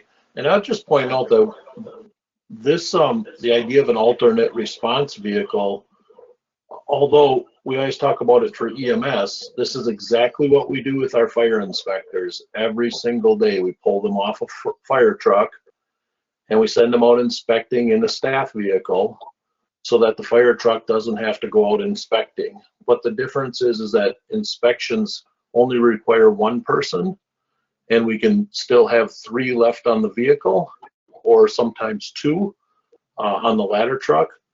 But for EMS calls, we can't respond, or we don't feel it's safe to respond with only one person in one of those alternate response vehicles. And that's pretty much been the finding of other fire departments, is that when they went to use the alternate response vehicle concept, they ended up actually needing to hire more firefighters because they couldn't pull enough people off the fire truck, still keep a fire truck in operation, and send one or two people out in a vehicle or an alternate response vehicle. So we actually do a hybrid of this. We do it within our inspection department. We've done it that way for many years. It works well in that case. But with EMS calls, it would require us to pull too many people off of a truck, and we just don't have that many people on the fire truck. I was involved with that study, and they said they didn't want one person. If the two guys were pulled off a rig and went to an EMS call with a smaller vehicle, they felt that one person couldn't drive that rig. Now, all the volunteer fire departments, Fox Crossing, Harrison, they have one person driving the vehicle to the fire. And we have multiple stations, so we have an extra crew downtown, Nina. So you think that they could be moved around. And you stated we only have 35 structural fires a year, where this year we had 35 structural fires.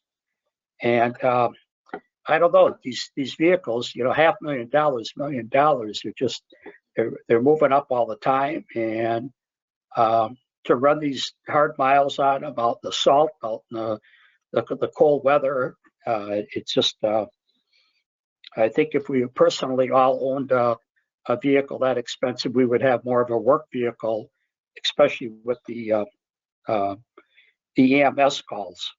And I think it would be warrant another study at some point. And maybe Alderman Severnick, Grady, and Rapella could bring that to their commission and look at that.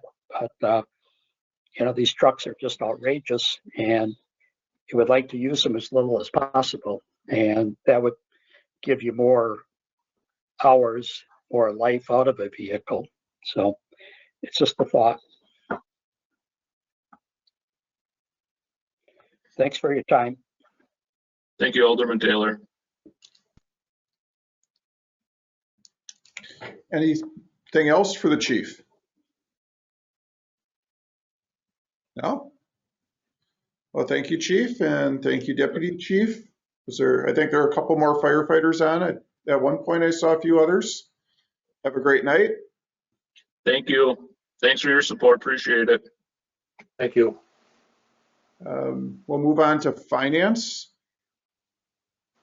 Jen, I see that Russ has been on for a long time. Do we want to start out with IT rather than finance?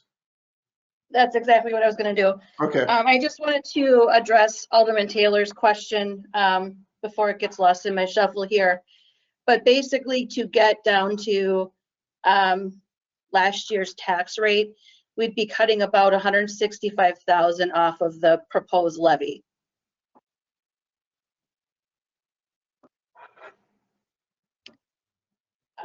We'll start out with IT. I have both Kurt and Andrea on the line.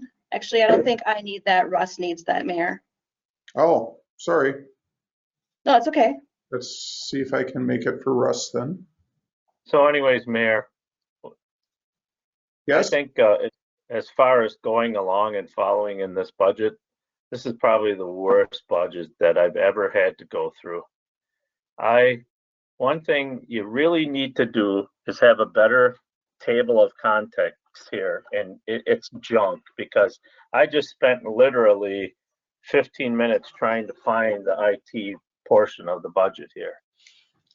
And I have it now, but anyways, when we have these agendas, instead of just having community development, police, or whatever, I think the page numbers got to be added. Somehow that got lost. You know, we always had it in the past. So we have one more agenda coming up for next Wednesday. I want page numbers. You can add the page numbers on next week. Okay, so I have on the line, I have both Kurt and Andrea in our IT department.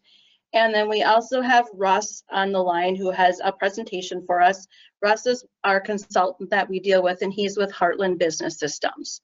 And we've been working with them since 2019. So he has a presentation on where we're hoping to move towards as far as our infrastructure with IT. So I will turn it over to him right now. If you have any questions, Mayor, I will just kind of watch for your microphones, and if Russ is okay with answering questions throughout. Otherwise, certainly when he's finished, we can go through questions as well. And then after he's done, I'll certainly talk about more of the financing end of it as well, and then we'll go into the other part of the IT budget. So I will turn it over to you, Russ. Thanks, Jen. I appreciate it. Thank you, Mayor. Thank you, council members. As Jen said, I've been working with the City of Menasha for almost a little over a year now. Initially brought in for staff augmentation and also higher level consulting. At the time, Kurt was, I think, the only member of the IT staff at that time. So I was brought in to assist with his workload and also work on higher level projects and some road mapping and working on the network itself. Since Andrea's been there, I've basically do less on the day-to-day stuff and looking at more of the high level long-term projects and stuff, and which is why we're here today to talk about the server infrastructure and the hardware. I do have this brief presentation. We put this together kind of, since IT, it's a big sell. This is a large infrastructure, or as it's getting larger, I should say. So I'll go through the presentation real quick. It should be fairly brief. There are question period at the end, but if you do have questions in the middle, please let me know, and I'll do my best to answer them. So the background, the capacity and size of City of Menasha has been growing rapidly. The network infrastructure needs to be updated to account for this growth, and of course, future growth. Where some of our areas that we really need to look at is the storage and compute resources, mainly with the police department and with our retention policies, as well as future projects like the GIS project. All these things are increasing the storage requirements for the City of Menasha as a whole. What this also does is also affects our backup and recovery. For everything that we have, we're basically backing up, and in order to recover that, it's basically almost a one-for-one, where we need to be able to have enough capacity in the resources in order to be able to fully recover and back up in a timely manner all the data and the servers that we currently are using. Currently, we have 5 main points of failure that have been identified in the last year. I will go over each one of these points and talk about the recommendations that we have found. This is just a real high-level overview of a network diagram for the City of Menasha, including the police department and the City Hall. And it kind of shows the relationship between the two. So the points of failure, the number 1 points of failure is going to be 1 and 2 here, where our virtual hosts, the current resources are exceeding our capacity and the physical hardware capabilities. If we're to lose one of the physical hosts right now, there wouldn't be enough resources to sustain the whole environment on one other host. By design, when we use virtual hosts, we want to be able to have redundancy built in there, so that in the event that there's an issue, that we can still sustain a full production environment. Currently, we are at that cusp where that would not be able to, the current host would not be able to support that. The other area, the pain point that we have would be the storage area network, also known as the SAN. The current SAN where the VMs are stored is outdated, and as the storage requirements increase with the city and the police department, we're looking to implement a newer SAN and take advantage of some of the newer features that newer SANs are basically most SANs come with. These features such as deduplication to reduce the size of what's being stored on the SAN, as well as a tiered storage where we can actually put data that's not really being used and lower tiers with cheaper disk costs. And then the more prevalent storage that's very active would then be on the more expensive storage and provide the better performance that we're looking for. The number 3 is our network infrastructure itself for where the servers and the storage and the backups are basically ran from. Currently, we're working with a 1 gigabit network. This network in a smaller environment would be more than enough to suffice. However, City of Menasha is growing, and we're reaching that point where this 1 gigabit network for the server infrastructure is outdated and basically giving us some resource issues from the storage and operating the hosts themselves. Question. The other area. I have sorry, a question. Can you back up Yes. the slide, please? Thank you. Going Which one? back This to one? number 1. Yes. Yes. Going back to number 1, virtual hosts. Can you help me understand that a little bit better? You mentioned virtual hosts and virtual machines and physical hardware. Sure. So the physical host or the virtual hosts virtual machines. Basically what we're looking at is traditionally in older environments, you would buy a server, put an operating system on it like a home computer, and then run things from there. In this case, what we do is we buy a physical server or multiple physical servers, and what we can do then is share out that physical hardware to multiple operating systems running within the context of that virtual host. So basically what it does is just virtualize the server hardware so we can run more servers on less physical hardware. The VMs being the servers and the host being the physical hardware. Does that answer your question? I think when you say virtual hosts, I'm thinking cloud-based. Am I on the right track, or I am completely off track here? It could be cloud-based. It's not necessarily, it's network agnostic in that regard, where it does provide cloud-based hosting services, the ability to host more on less.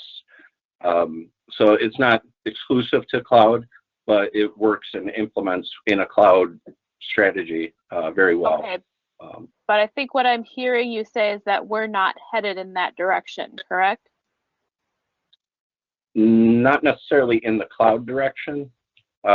We're looking at having physical hosts at the police department where we control the hardware, the physical security of the hosts, as well as the network that basically runs on.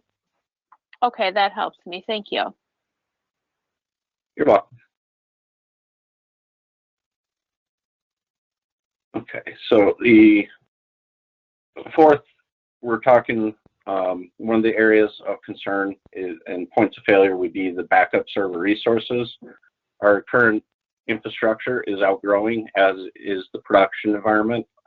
In order to back up the VM data safely and efficiently, we need to have newer hardware, and the 10 gigabit network would definitely help us in that response.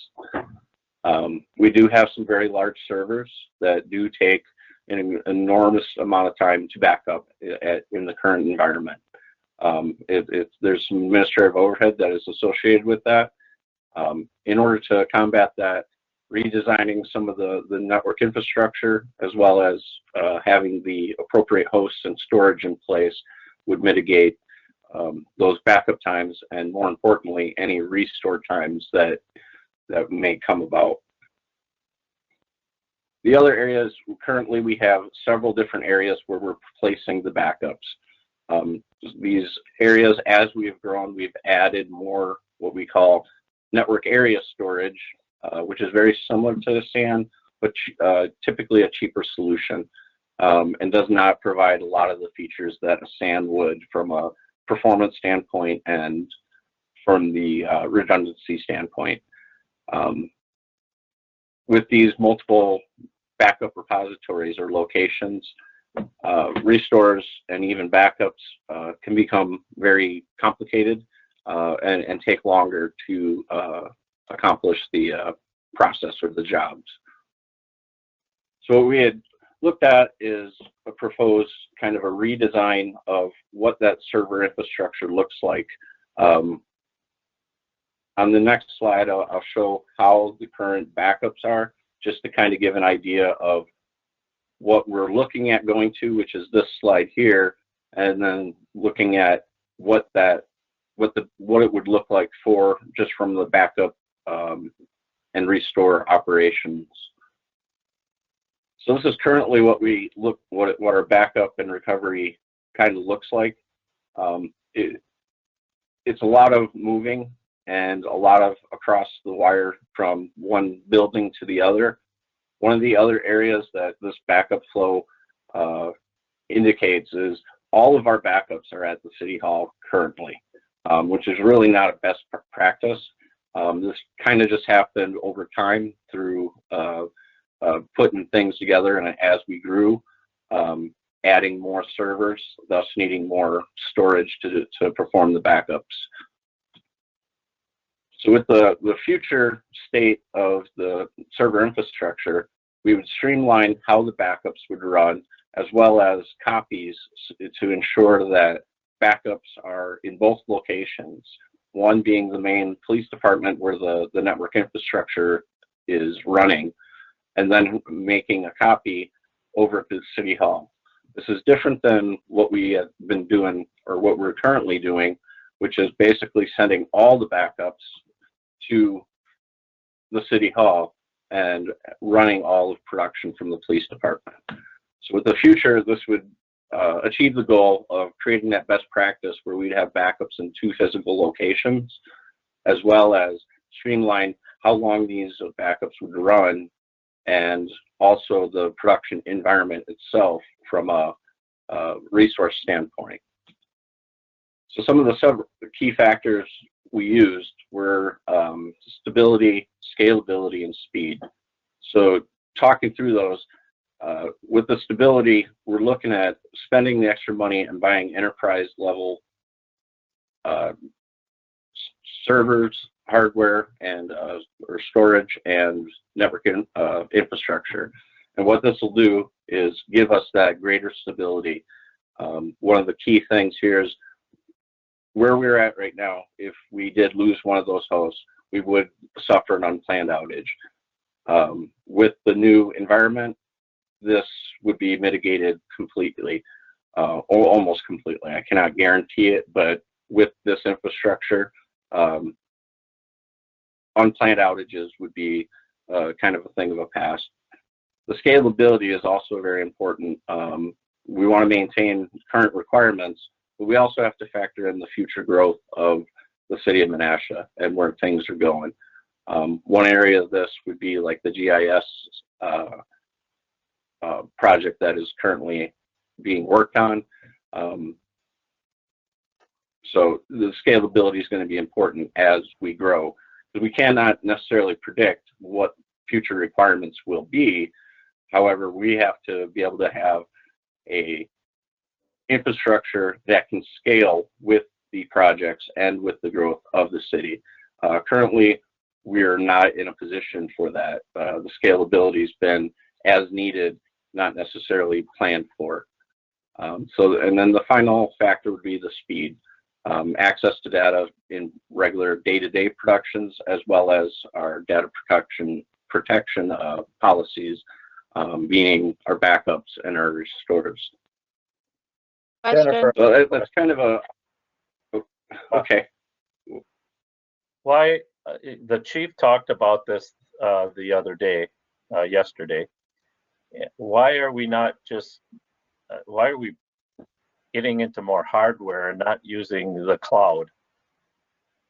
Because the hardware over time is what? How, I mean, how long will it last before its technology is garbage? Can you? Well, at this point, so your question is, so why are we doing physical hardware versus doing a cloud-based virtual hardware? One of the key factors with this is that physical security. Having access to the servers, yeah, we could put things out in the cloud, but we also have other compliance issues, more in the line of how is that data being accessed and who has control on that. Currently, with the current infrastructure, running these systems within the network itself is technically more secure from an IT standpoint in managing those resources. Going to the cloud is an option. I would have thought the other way around. You know, Miss Taylor brought up the question earlier. Geez, I wrote it down, or I don't know where I put anything, but I was concerned about that issue. Oh boy.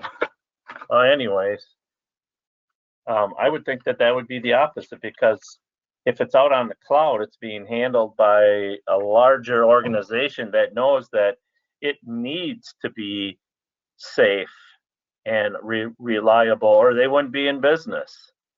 So help me with that. Oh, I found it. Sure. Such as ransomware, you know, or something like that. I'm sorry, what was that? Such as ransomware or security issues. To me, I think if it's in-house, we're more vulnerable than if it's out on the cloud. But I don't know. You're the expert. Yeah, and there are arguments to go to the cloud. We can make those. The security itself, yes, the vendors that do support cloud-based hosting is an option. And yes, the security would be there for them as well. The physical security and having control of the infrastructure on hand is, for one, we can run things internally, even if we lost, say, like the internet. Going with a cloud-based solution, if the internet is down, we're looking at a complete outage as far as getting access to that. And some of this information, such as the police department, they have, you know, uploads, and they have videos, and they have files that they need access to. So in the event that we had a catastrophic internet failure, all that information would not be available during that, and we'd have to build up the network or the external network or the internet presence to quantify or mitigate that type of issue. So on the one hand, having the physical there keeps everything internal, so we're not relying just on the internet, and allows us to run locally without internet. The other issue normally that we've seen with cloud-based hosting is the cost and per gig, putting the storage out onto the cloud, and the amount of storage that the city of Menasha is currently using becomes an issue from a price point. Typically, there's a tipping scale on how much or how large your organization is, where that information, once we reach that tipping point, it's not cost justifiable to go out into the cloud. And so that would be another factor where keeping the internal is warranted. Okay, thank you.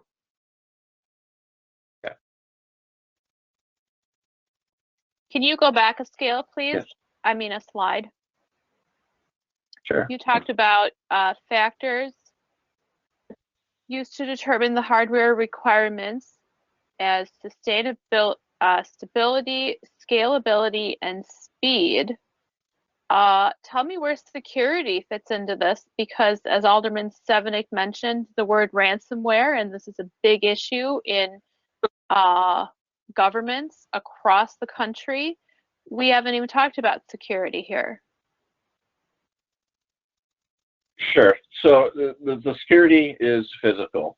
When we talk about cloud hosting versus having physical hosts, their operating systems running Windows or whatever the operating system is, they're subject to the same issues, because essentially any of this equipment, whether it's in the cloud or internal, is going to be accessible from the city of Menasha's network. So when we talk about like a ransomware, if somebody has access to the file server, regardless if it's at the police department or in the cloud, that access and that compromise would happen either place. So the security technically there doesn't, being cloud or physical does not help us anywhere there. Where security becomes an issue is more on the operating system and the policies and procedures. What we're kind of really talking about here is more of the physical resources themselves, and having that physical security in the police department locked away where nobody can really access that. So I guess we're looking at two different areas of security. If we're looking at overall security from, say, a ransomware, we're looking at, you know, it's apples to apples in that regard. When we talk about physical security, we have access to the physical hardware. We can see it, we can work on it, we can manage it. Being out in the cloud, we don't have that physical security of that. To Stan's point, though, these companies would have procedures in place and security in place. Where our security really becomes important is on the network itself, not necessarily on the server infrastructure, if you will. Again, it wouldn't matter if it's in the cloud or local. We still would have the same security risks regardless. So this doesn't necessarily solve any security issues that we may have. That comes from more of the overall network itself, being City of Menasha and the police department, as well as the internet security. Does that answer your question? Sorry, Russ. Sorry, this is Andrea. I'm very big on security, and I really believe that it starts at home, in education of the end user, ultimately policies that are set forth by the leadership and any IT personnel that is involved. So ultimately, security, other than like virus protection, access control lists, that kind of thing, ultimately starts with the education of the end user. I would agree that's a very important part of it.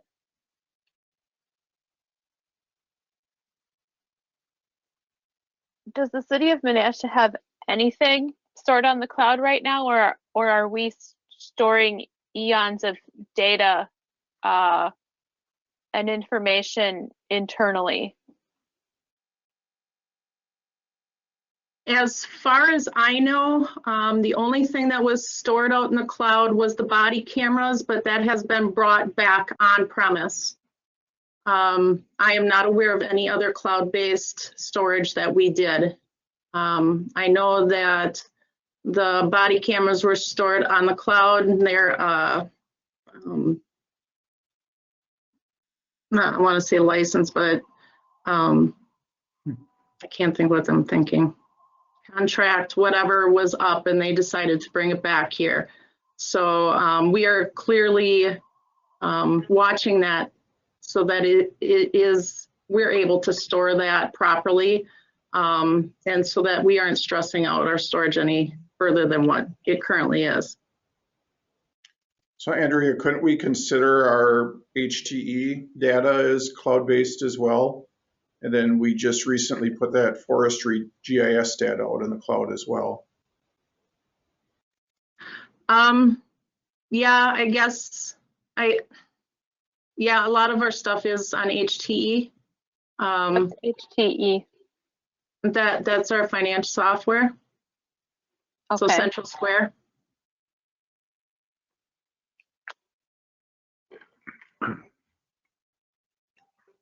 And as far as the forestry stuff, that is stored on the cloud, but isn't that through the county?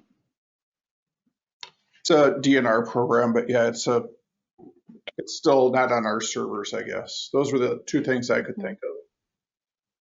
Besides the body cams, like you had said, that it was getting to be cost prohibitive, in my understanding, just store that in the cloud.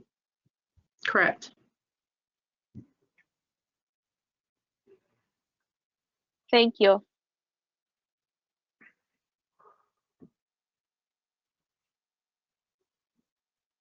Ted, did you have something as well? Yes, I did. I don't know if this is for Russ or maybe I can go back to Pam if he's on. Listening to this kind of scares me. It's like we have no protection for our software. We have nothing out there for the last years, and all of a sudden they're going to sell us this package.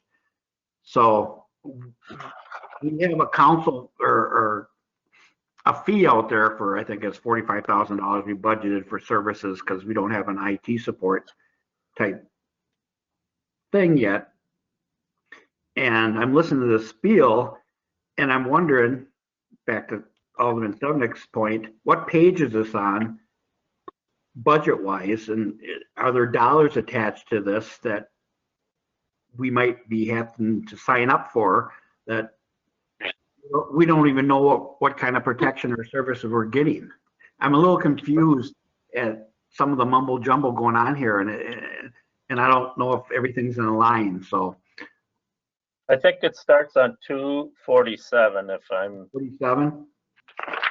It's the Yes, IT I would department. certainly like to go through some of the costs of this too, and how it is proposed to be paid for, and how the community development GIS project fits into all of the IT budget as well. I guess I'm done talking then. Okay. So, Sorry, Ted. Russ, before we, As far as oh, go ahead, Mayor. I guess I don't want to leave it as if there's nothing there right now. Do you want to talk about the firewall and the security and some of those items that we have in our current system? It's not like we're completely naked out there right now. This is kind of the next generation of where we are right now, maybe. Is that a good way to describe it? Yeah, that's a good point, Mayor. So the network itself, when we talk about security, we already have the access control lists in place. We have firewalls, we have security, layers of security that are already protecting us from, the security threats. This is less about security threats and more about the resources and being able to grow with the organization. Really, from this point, one of the areas that I think was probably missing was the refresh cycle and the road mapping of the hardware, whereas it was before, if the money was available, that the projects would be, implemented. But in many cases, it was as needed type budgeting or implementing of the additional hardware or the newer stuff. And what you typically get when you work like that is basically it's a piecemeal network together. It runs, it serves our purposes. The point we're really kind of getting to is we're kind of outgrowing what was previously put in. And what we're trying to do is establish a baseline in which the server infrastructure can basically be where it should be now and then work on roadmaps as far as how that technology and that physical hardware is replaced in the subsequent years. Typically, we look at, for physical hardware, a 3 to 6 year refresh cycle.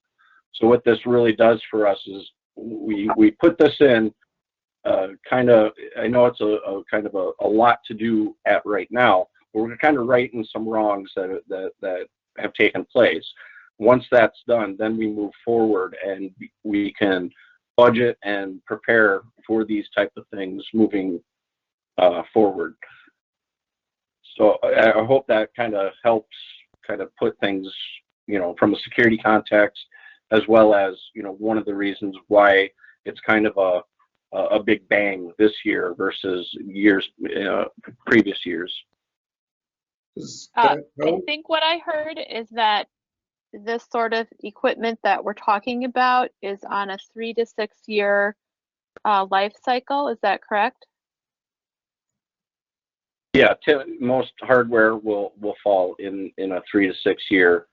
You can extend them briefly depending on your growth and the technology and the hardware itself, but typically to keep our factors, you know, the stability and the scalability, we look at a 3 to 6 year roadmap when it comes to not just servers, but desktops and the network security as well.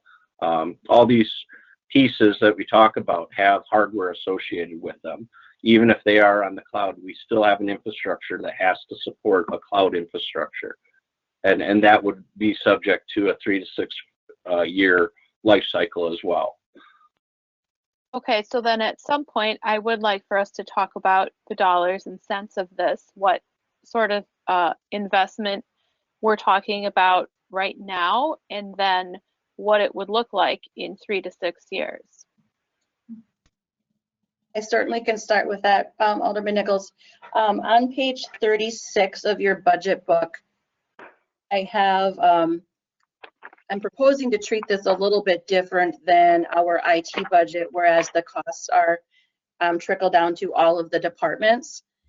In this particular case, we're looking at a project that is about $151,000.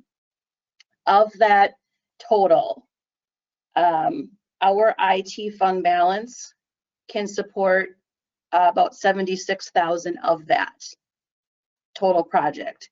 So on page 36, I have $75,000 put at this point in the budget, and that would hit the levy. So that is separate from the IT budget that we'll go through in a little bit.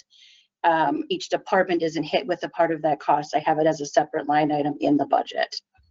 And if Russ wanted to talk a little bit more about, once we get past year, 3 to 5, what we're looking at that point. You know, I saw that 75,000. Why did you do it like that? Why wasn't it just somewhere in? Because originally I thought this is the entire IT budget, 75,000. This can't be right, because that was the as far as our index, that was the first page that I could find that said anything about informational technology. Yeah, our IT budget is still is one of our internal service funds, so that remains the same. And that starts on page. It's 247. Quicker than me. So basically, IT years ago used to be part of the general fund, so I basically just kind of reactivated that account, if you will, based on how I proposed that we would fund, we would move forward with it.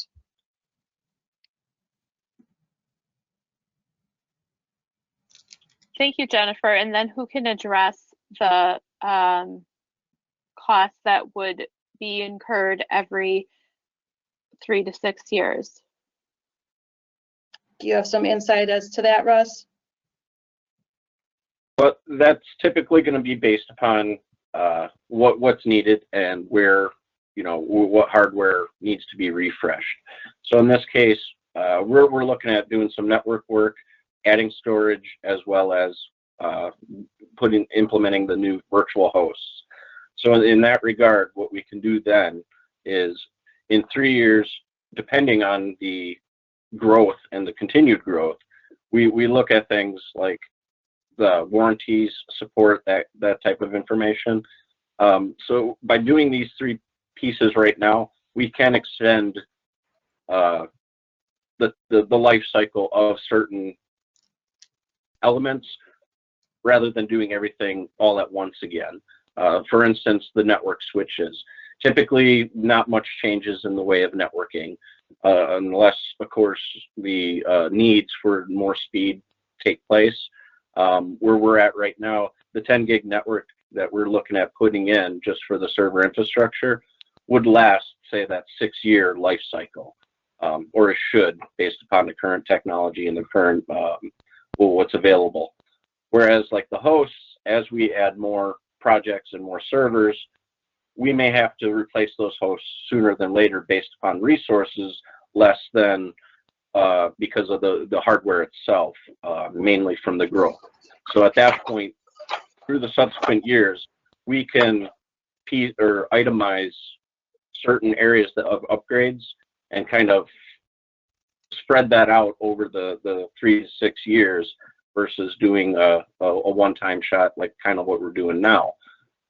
So really to say what those numbers will be and what would be replaced, say, year 3 versus year 6, we really cannot answer that because that's really going to be something that we have to gauge year to year. And in the first 3 years, we should be fine with what we're implementing, but we would also take into account, the future growth as well as newer technology that may be around in 3 years that hasn't even been thought about now that may benefit from a price standpoint. Well, part of me is thinking that we should have an idea of what it takes to maintain such a system so that we can budget and think on an annual basis so that we don't incur these big costs every 3 to 6 years. So, do you have an idea of what that amount might be that we could budget annually to make sure that costs are accounted for and funds are available when it's needed? I cannot answer that currently. I don't have necessarily the analysis of those numbers. Really, the focus was getting to a point where we could start benchmarking and being able to better predict those numbers that you're looking for. Unfortunately, again, there's a lot of factors that go into when and why we would want to upgrade or refresh the hardware or any of the technology. And unfortunately, I cannot answer that at this time, but that is something that we could work on as far as developing kind of a guide as far as, but those numbers would be very subjective to many different factors. I don't think, Becky, anyone can answer that question, really. We don't know what's out there in the future. It's almost like a crystal ball, but I see what he's trying to accomplish here. Let's get started from point A so that we can do B and C, and then when we need to move on, we'll have a better idea with new technologies and demand that we as a city will need. So I think what's being proposed is great. My clarification I needed was more about the cloud, and if that wouldn't have been a cheaper route, but allegedly, from what I'm hearing, that'd be more expensive, and sometimes it's better to have things in-house, especially if you have, a disaster. We did not so long ago when we had the storms, and we did lose electricity and the internet and things like that. So makes sense. And also, with this gets us at a starting point of where we believe we need to start to move forward. In some years past, we did budget for, say, 20 or 25,000 for servers. So hence some of that money is sitting as a fund balance in the IT fund to be able to offset some of this potential project cost.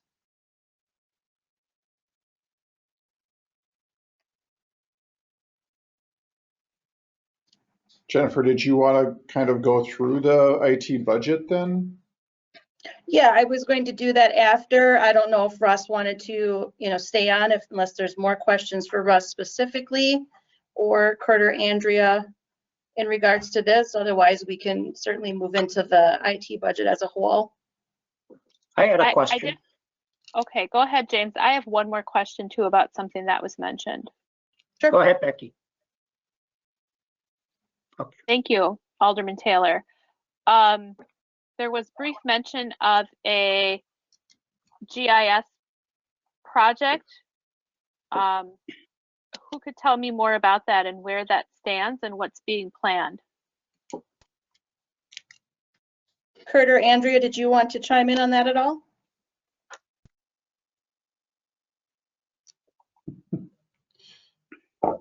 Right now, from what I understand, is Sam Schrader is in contact with someone at GIS to start small and run scripts on our system that pulls data from the county and then brings it back down. I questioned what we would need, what kind of storage, if we would need databases, that kind of thing. As of right now, they're just scripts, pull the data back. If we wanted to go bigger with the GIS, we would need more of an infrastructure to be able to support that. Right now, yes, we could probably run the scripts to pull the data back. I don't know if it's going to need how much storage. This is all in talks right now. I just got an updated quote from Sam, and I do believe that we're looking at getting in contact with the person at GIS to get this all rolling. But in my thought process, I'm sure that we're going to want to go a bit bigger down the road, and we just want to have the infrastructure to be able to support that growth that GIS has to offer. Because I know GIS has got a lot to offer, and I'm sure Menasha would love to be able to utilize that better. And for us to be able to do that, we have to support that with the infrastructure that we currently have. So to kind of answer a little bit. I will call you. Becky, go ahead. Part of the discussion with GIS led to the discussion we're having with Russ right now, because of the large amount of data and different places within the city that we want to use it. Our current infrastructure did not appear to be able to support all the things that we wanted to do. The GIS system that Sam is looking at is kind of the base map right now. It something more like what you see at the county level, but there are a lot of things we can do with it that would include some of our locates that we do for our public works department. I forget what else they were talking about. We were talking about a number of different things. So Public Works had a number of different projects they wanted to include, as well as some of the community development type things that Sam was looking at. And I think that this will grow over the years, but it's probably a 5-year process to get everything that he had talked about in there. Thank you. Andrea, I will call you and talk about this more with you and get some of my questions answered. Thank you. Sure. Alderman Taylor, did you have a question? Yes, thank you. COVID's going to be around for a while, and we all have these computers, but we have key department heads that don't have cameras on their computers. Is there any way there's like an add-on, cheaper add-on camera that they could put on their computers? So when we have these meetings, we have more of a better discussion. Yeah, we can get, sorry about that. Yeah, we can get webcams for these people that need them. So we'll just go around. We can ask them who needs them, and we can get them for them. I think for our key department heads, it would be good for the council here to have a dialogue back and forth. Thank you. We are currently in the process of getting all the department heads' laptops, and they all do have webcams. That's just takes a little bit of time with all the other projects. So just know I am in the process of doing that. There's only one that doesn't have a webcam that I know of is Sam's, and that one was bought earlier than all the rest. And for some reason, it didn't have one. So Jen, did you want to go through? I think the clerk should have one, Adam and Corey, and certainly Sam. I think that's important for those. Thank you. They all have one. Jen, why are we using them? They did not turn their webcam on. That's all. Oh, okay. I thought nobody had the cameras on there. Okay. No, Sam's is the only one that I know of that does not physically have a webcam. I might be wrong with that, Andrea, but I think that's the only one. That is correct. However, not everybody has their laptop yet. It takes a little time to get them set up and shipped out. So, were we able to use the CARES Act for any of that, Mayor? The new Yes, we were. Yes, the new computers that are laptops that are coming out, we did use the CARES Act for. For the department heads or just for the council? Both. Any department head that did not. So the goal was any salaried employee, so any management employee, as well as all the elected officials would have a laptop. And I believe. Okay, and those. And that was going to be covered all under the CARES Act. Yes. Thank you. Did we have any further questions for Russ? I do have an IT question. Do we currently have an inventory, maintenance, and replacement schedule for all IT equipment? Kurt, I think you have your mic on, correct? Yes, we currently have a PC replacement schedule. Currently working on a maybe the server schedule of that nature, but I know we have a PC replacement schedule, so I can gather up some information for our other equipment as well and get a schedule going for that. We also have the network switch infrastructure that's on a schedule as well. Thank you. So Mayor, to move this along, if somebody's got a question, we know that I had already mentioned 247 is the start of the IT budget. If you have a question about something, go through it now and ask that question. I was going to have Jennifer go through that section, and then we can talk about the different items, and people can bring up questions as we move in. Yep, that was our next order. So you can hang around, Russ, if you want, but I don't think that you need to at this point. Mayor, could you make me, allow me to share my screen? I can. I know that there's people that want to watch. Oh, I think Russ's is up right now. All right. You should be up then, Jen, if you hit your button to share the screen. There you go. Yep. Sounds good. Okay, I was gonna go ahead and drop off, but I am available. So if anything else does come up, let me know. I just want to take the opportunity to thank everybody, Mayor, council members, for your time tonight. Appreciate it, and good night. Thanks, Russ. Thank you, Russ. So I have here, as I had referenced the other page, this is specifically just about the funding for this proposed project. Once again, that it's a $151,000 project, and that the IT fund balance would be able to support 76,000 of that. And that would have it would leave 75,000 left. Our IT budget starts on page 249, and that is one of our internal service funds. Just a little bit about 2020. I think Chief Styka had mentioned this last night, but Kurt was able to work with our cell phone provider to, so we would basically have a decent amount of savings starting in 2021 and going forward.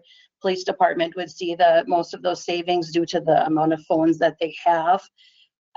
We did replace 31 PCs in 2020. We had the migration of our Exchange server. It's always our goal to make sure that we keep up on our support tickets and have them as current as possible. Staff is always relying on us to have those things taken care of, and maintaining that working relationship that we have with Heartland Business Systems.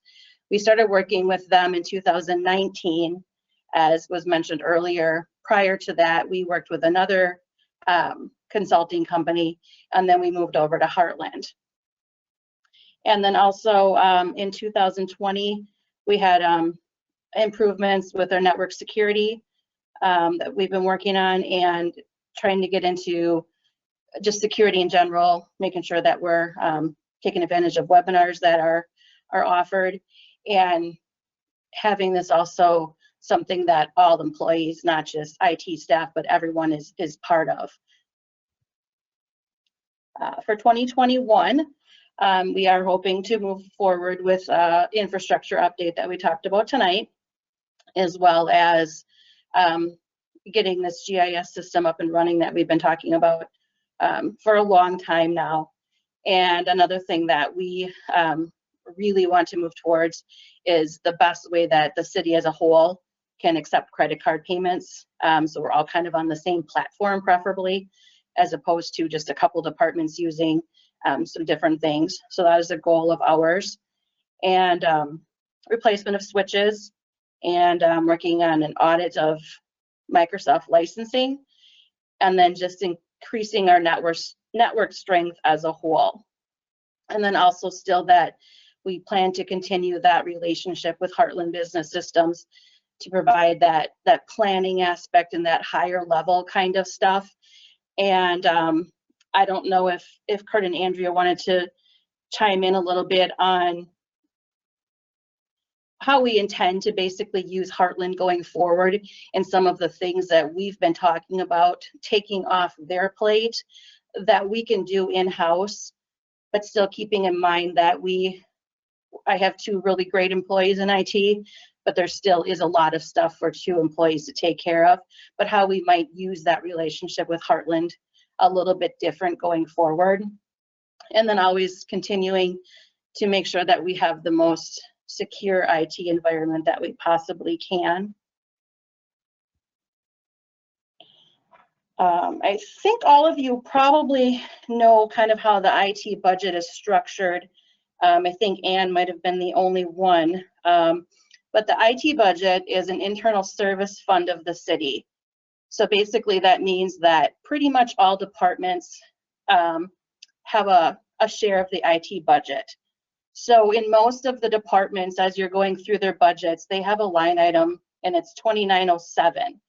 So that captures their share of the overall IT budget based on a formula. Right now, page 249 just gives a history over the last several years of the IT budget. But right now we're looking at a 1.38% increase from the 2020 budget. I'm just going to start on page 252.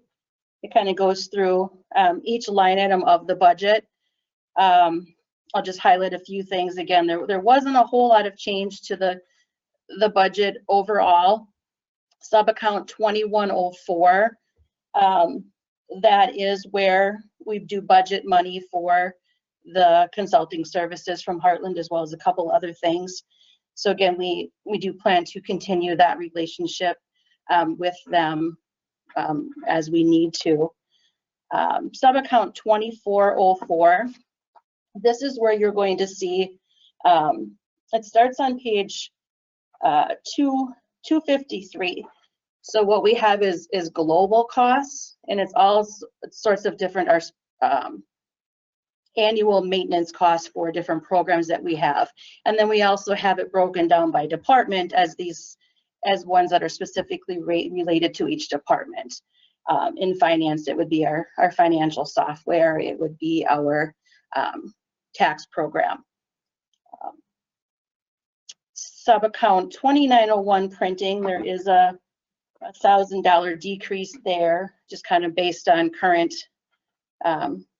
numbers, and then obviously printing a little bit less for packets does help as well. Sub-account 3015, we were able to decrease that one about $3,000 as well. Although the overall budget didn't change much, what we kind of worked to do this year is clean it up a bit, at least for our purposes anyway, that we were really having the correct descriptions with what we were paying.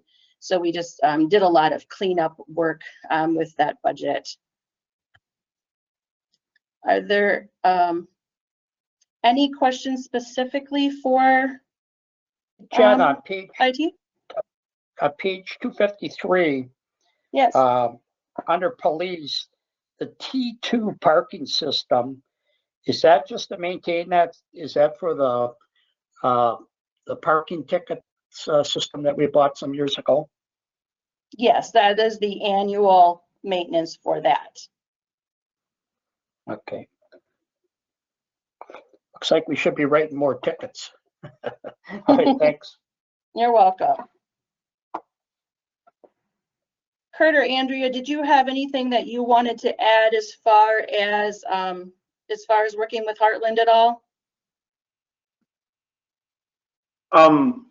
Yeah, so far when they came on in 2018, they've been really great to work with. I know that when we had Marco in the past, the brief time I worked with them, and Paul, who was the consultant with them, he had roadmaps and plans for adding stuff in the future.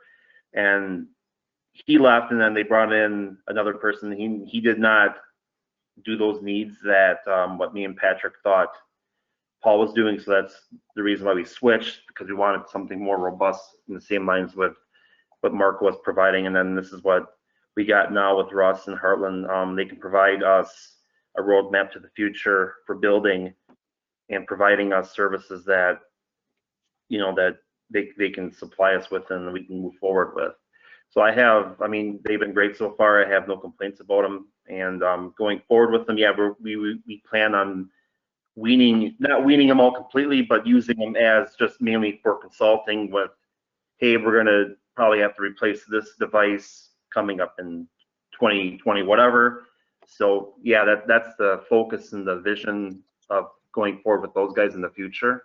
I don't know if Andrew, if you have anything to add about that. Ideally, my goal is to take off things off Russ's plate that I'm capable of doing. Not anybody in the IT field could do it all. There's just no way. To be able to do that, you'd have to be an expert in every little area that there is IT. There's so many different little facets that not one person can actually do. They have subject matter experts for each little exchange, server, everything. Russ is just a jack of all trades, and he does a really good job with a good background and has a good support with Heartland and is able to go and ask those questions. He's just been a true asset. But since I came on board, I've been doing a lot of cleanup of the system. I've been finding ways to make things better. And I've also taken server reboots and other little things off of Russ's plate. Our Exchange server was needing to be upgraded because it was end of life and not being supported. He built the server, which is above my knowledge base, and I migrated everybody over to the new server. So ultimately, I'm all about learning and growing and needing Russ to lean on when I don't know something. So ultimately, they're a good center point for us to be able to support everybody else.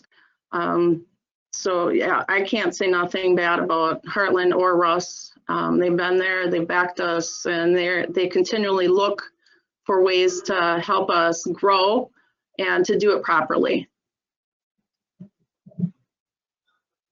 Excuse me. Oh, thank you. So Russ, or Heartland Business Systems cost us $40,000. That's their fee for the year? No, they we basically purchase blocks of time based on their hourly cost. So we budget the what is it, the 40 or 42,000 for that. But that's not a given. That's just, we purchase blocks of time as we need it throughout the year. Oh. Okay. We don't have a specific dollar amount contract with them, if you will. Like I said, we utilize them when we need them, and we're billed for that service. Okay, thank you. You're welcome. And definitely, in the last 6 months or whatever, Kurt and Andrea have been great about looking at, again, what we can do to take things off their plate, what we can really do in-house, and it's been more of a great learning environment, having them explain the things that they do, and getting us to the point that we can do a lot of that stuff, but still have them to lean on. Jennifer, I'm on page 249. Yes. Where there's a summary for all the departments. Yes. Two stand out to me that I have a question about. The first is the senior center, which is showing an increase of over $2,000 over last year. If you take a look at the pages, it basically starts with police. So it starts on page 258 through 271. That gives a snapshot basically of each department and their portion of the IT budget. And with the senior center, that is just due to us taking over the senior center.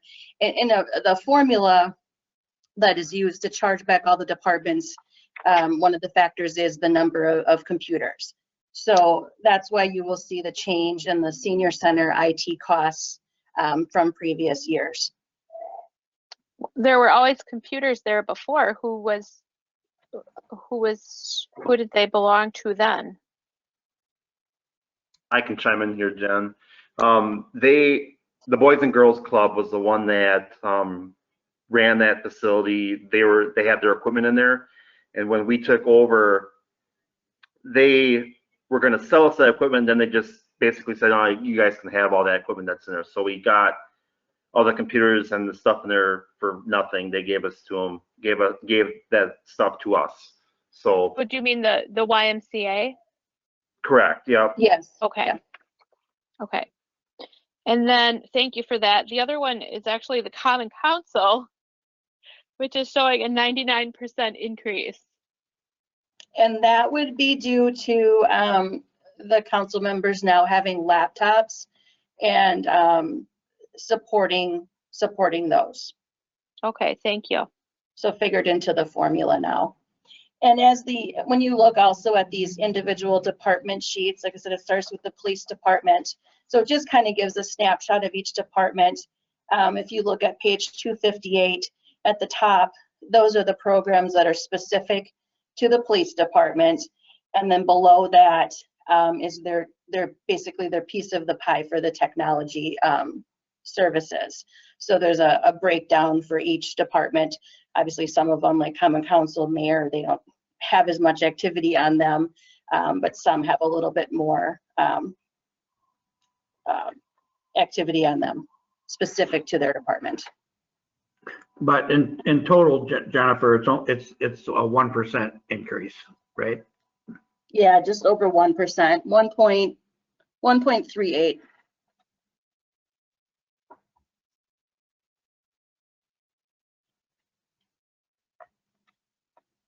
Do we have any more questions on IT?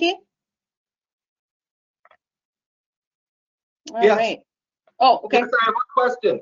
I just want to give a shout out to the personnel and human resources. Their budget went down 21% for the computer. So good job, personnel, human resources. And what you're actually going to see with that is when you look at page 249, that also includes computers that are specifically paid out of department's budgets. So last year, the HR department, as well as a finance assessor, we were all up for new PCs. So then, of course, this year, or in 2021, human resources wouldn't be. So that's where you're going to see that decrease there. But it's still a good thing. All right, we can move along to finance if there's nothing further. In our finance department, we have myself as the director, and we now have Craig Pearson, he's our finance manager. And then we have two finance clerks, Stu Sefker and Duran Johnston.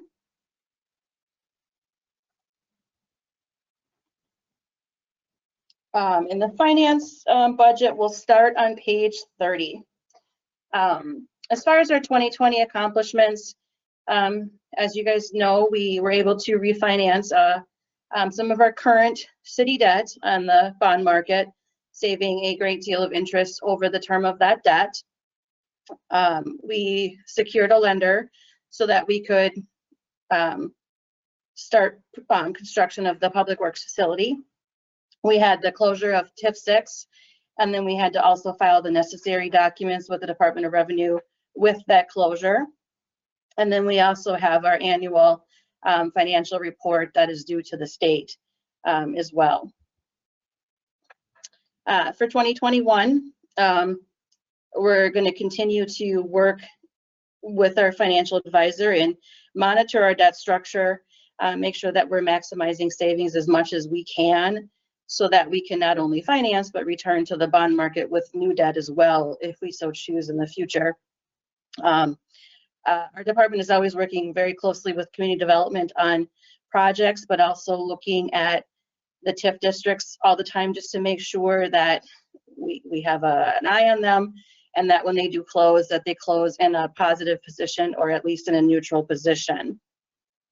And of course, completing all of our regular reporting, that it's done timely and accurately. And then for the 2021 tax roll year, we will be migrating to a new property tax collection software. The software that we have right now, the city of Neenah still supports through this tax year. After that, they will not anymore. And then we'd be looking to be on the same system that the county has. So we will actually start that process in early 2021 to be ready for the end of 2021. There's really not a lot of change in the finance department's budget. Most of it is, wages and benefits. There is a slight increase to sub-account 2103, which is the accounting financial services. It's our year that we have a report that is due that's part of our audit. So that added a little bit onto that. And obviously, COVID kind of hindered a lot of departments being able to go to seminars and training, but hopefully in 2021, Craig and I will be able to attend those conferences that are held throughout the state if things turn around a little bit better for us here. Any questions about finance specifically?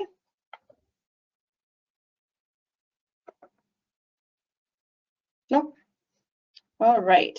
And then our assessor, that also falls under the finance department. We currently contract with Associated Appraisal. We have for a number of years. Our contract with them does expire at the end of July. So we'll be, looking at where we want to head with that as far as an RFP. But we're continuing to work with them to make sure that we are doing everything possible to keep our level assessment as close to 100% as it can be, so that we are keeping our values in line with the market values. And I do have here the 2020 assessment ratios for both Winnebago County and Calumet County.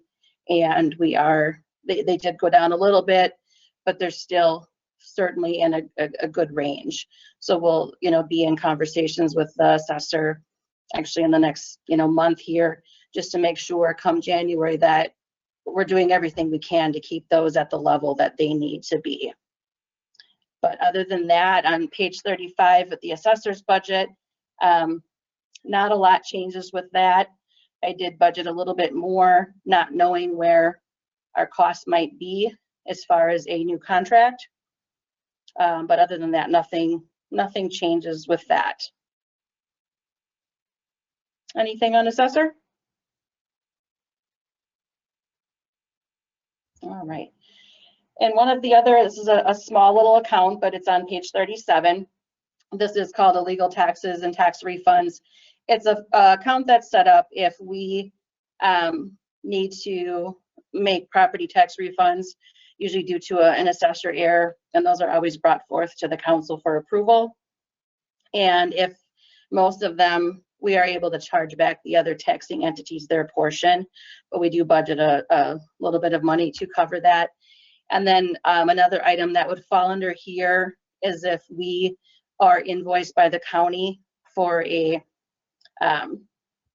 property that's sold, but if they were not able to recover all of the costs that we turned over to them. So every once in a while we get a couple of those properties that we end up having to pay those charges back to the county. So that is what goes in that department. And then the other one is it's called uncollectible debt, and that is on page 38. And this is the account that we use to write off our uncollectible debt. Most of our charges that are can be placed on the tax bill because they're related to the property. The ones that we end up writing off over time are either due to personal property taxes, if we couldn't collect, or a lot of times accident damage invoices. And the expense occurs when we send the account to collection, but the write-off will occur when we bring that to the council every spring. So this is just the account that is recorded in. So we do budget a little bit of money for that as well. And that is all I have for my accounts. If there's any questions.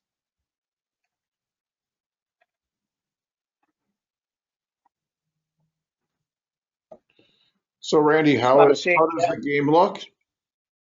I just wanted to say, Jen, it was a smooth transition. You were kind of caught in a tough spot here this last year, and you've done very well with that transition. So thank you, and thanks from the city.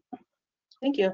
Yeah, we have some, there's always room for improvement, but it's going great, and we have some, like I said, some great people in IT. I have a great finance staff, so things are going along pretty well.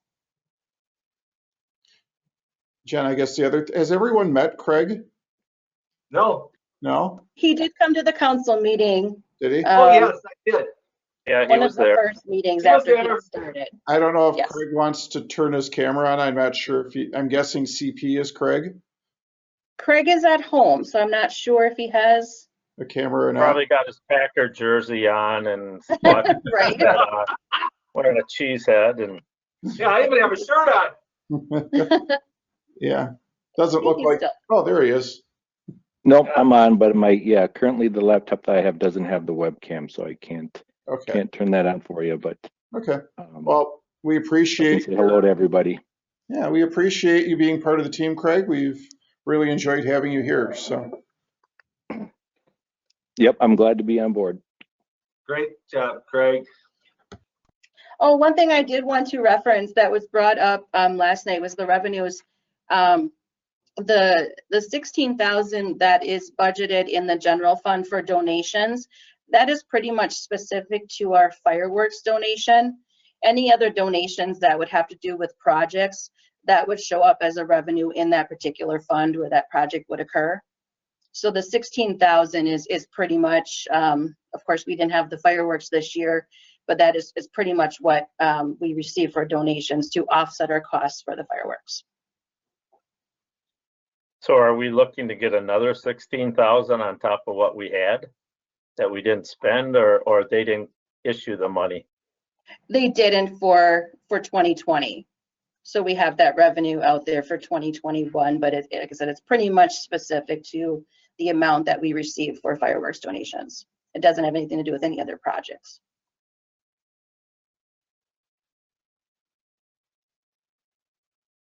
Okay. Okay. Okay. Mayor, you want a motion to adjourn? I will do, unless Randy wants to stick around for a little longer yet. No, Packers are winning 7-0. Okay. James, did you wish to make that motion? Make a motion to adjourn. Is there a second? I'll second it. All those in favor? Aye. Aye. Thank you. We are adjourned.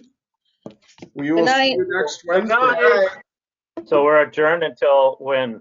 Next Wednesday. Wednesday. Yes. Enjoy your weekend. And Mayor, we'll get those page numbers on those Well, we'll budgets get the page coming. numbers for the Public last Works one, yes. Park.